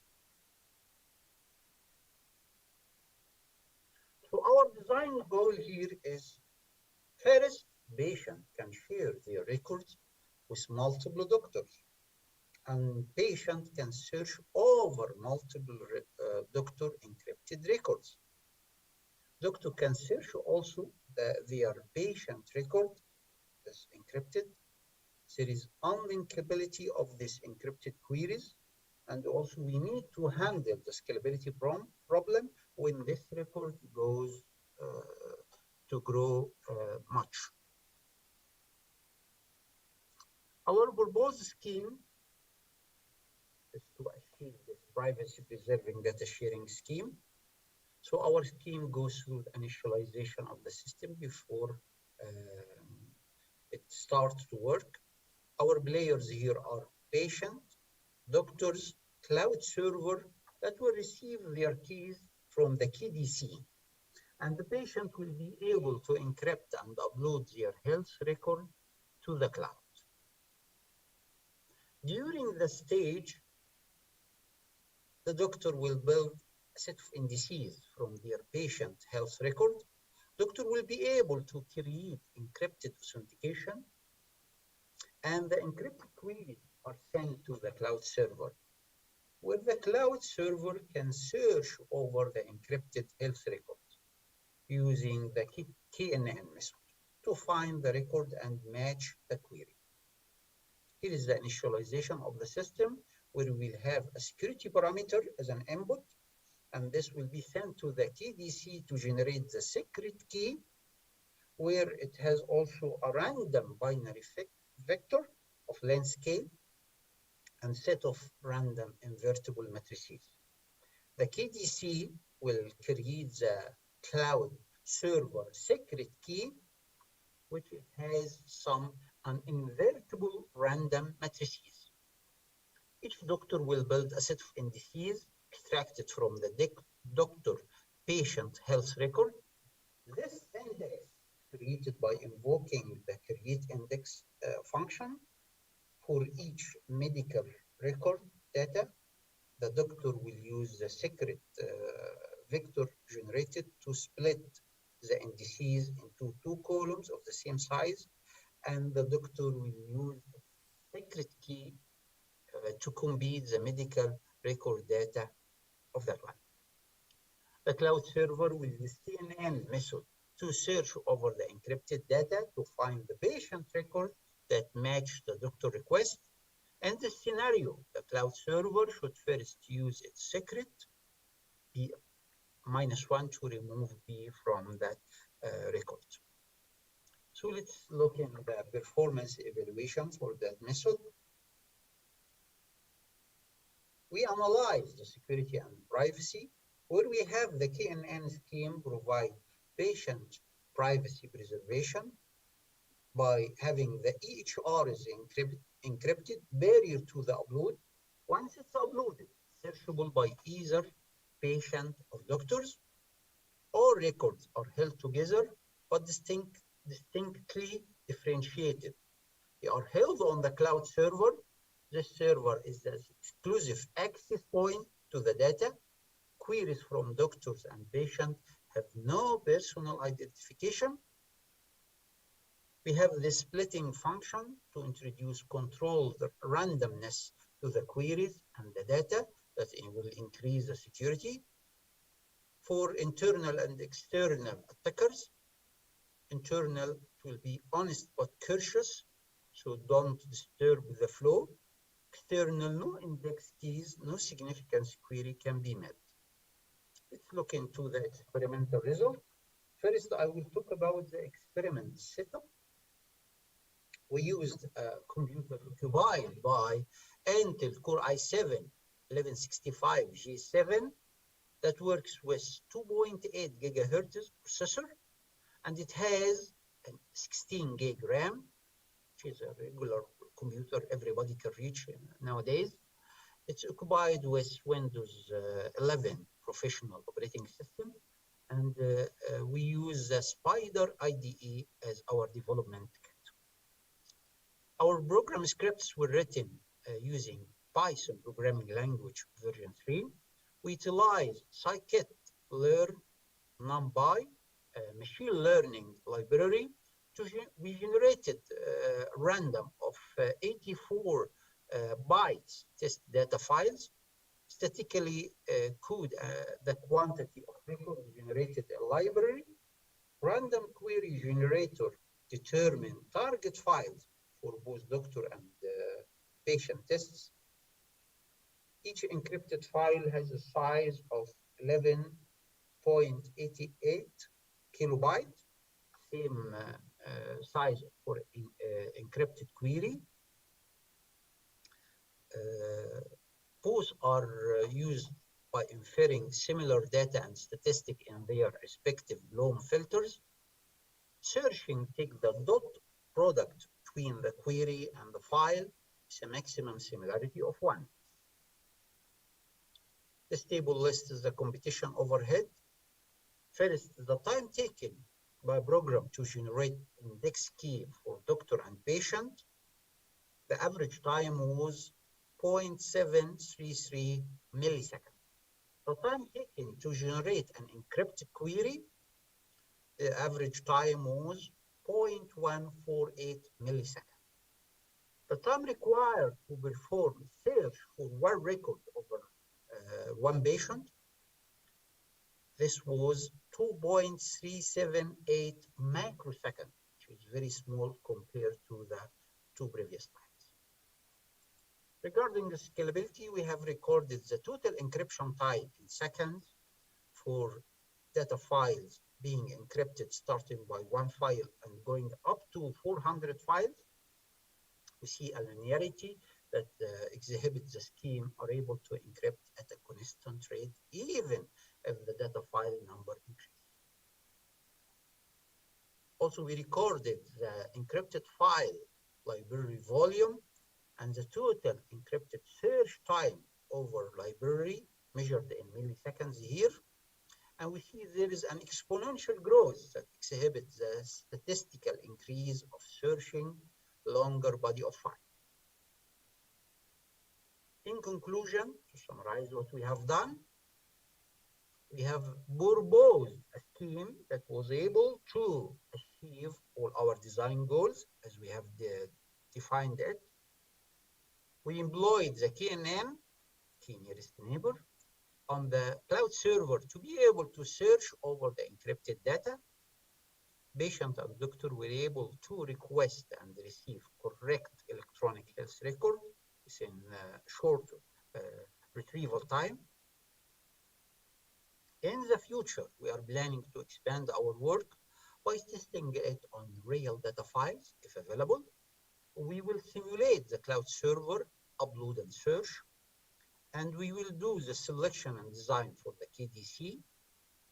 We will have some real-world implementation, and we are planning to build a marketing campaign to sell this as a solution or app for the health service provider.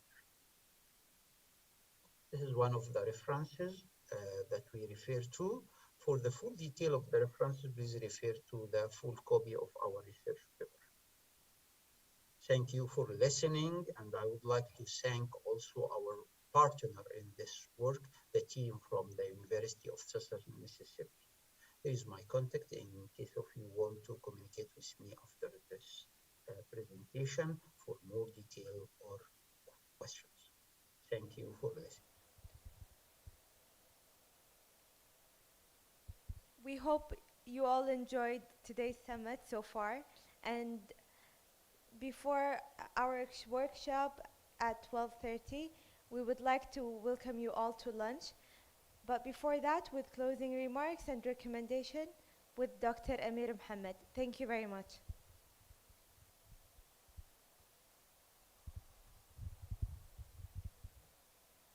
Good afternoon. And with that, we have finally concluded with our last talk for this year's InfoSec, and I hope you found the talks and the discussions as insightful and motivating as I did. Before you leave, however, I would like to ask for a bit of your time just to reflect on some of the important lessons and recommendations that we hope we can follow through given the talks that we looked at today. So I'm just going to go quickly over them. Basically, these are the recommendations that we saw based on the lessons and the talks that we've seen.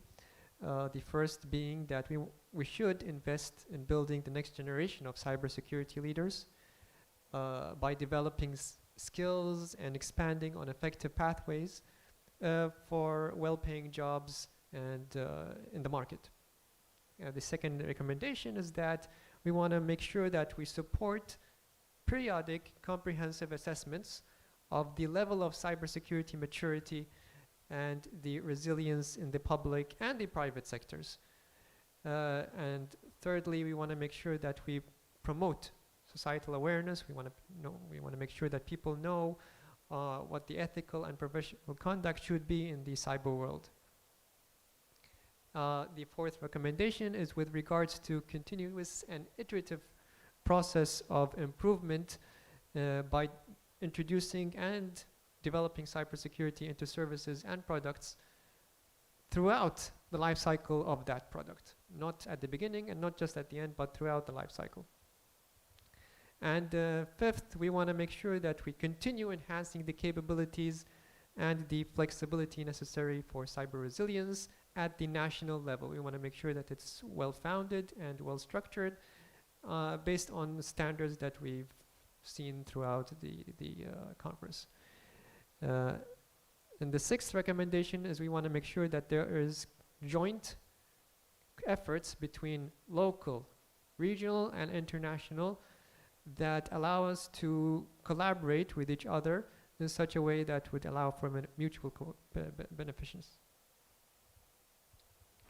The seventh recommendation, again, is with regards to research. We want to make sure that we have enough funding and enough support for research and scholarly activities so that we can continue developing and testing best practices. The eighth recommendation is with regards to having and implementing a rigorous cybersecurity framework. We've seen already NIST cybersecurity framework, so why not we apply this here as well throughout our organizations in the government and in the private sector. And finally, we want to make sure that we have all our legislators be up to date with the new cybersecurity issues and the associated with the new technologies that we have seen throughout this talk. So, and with that, on behalf of the program committee and perhaps behalf of Kuwait University, I would like to extend my thanks to all the speakers who joined us today, all the panelists, and all the participants who made this event possible. Thank you to all the administrative and technical staff for streamlining the event. And finally, we thank all the attendees for joining us. Please do not forget that we have a workshop at 2:30, which all attendees are encouraged to participate in. And see you next year for even more and hopefully even more interesting talks as well. Thank you so much.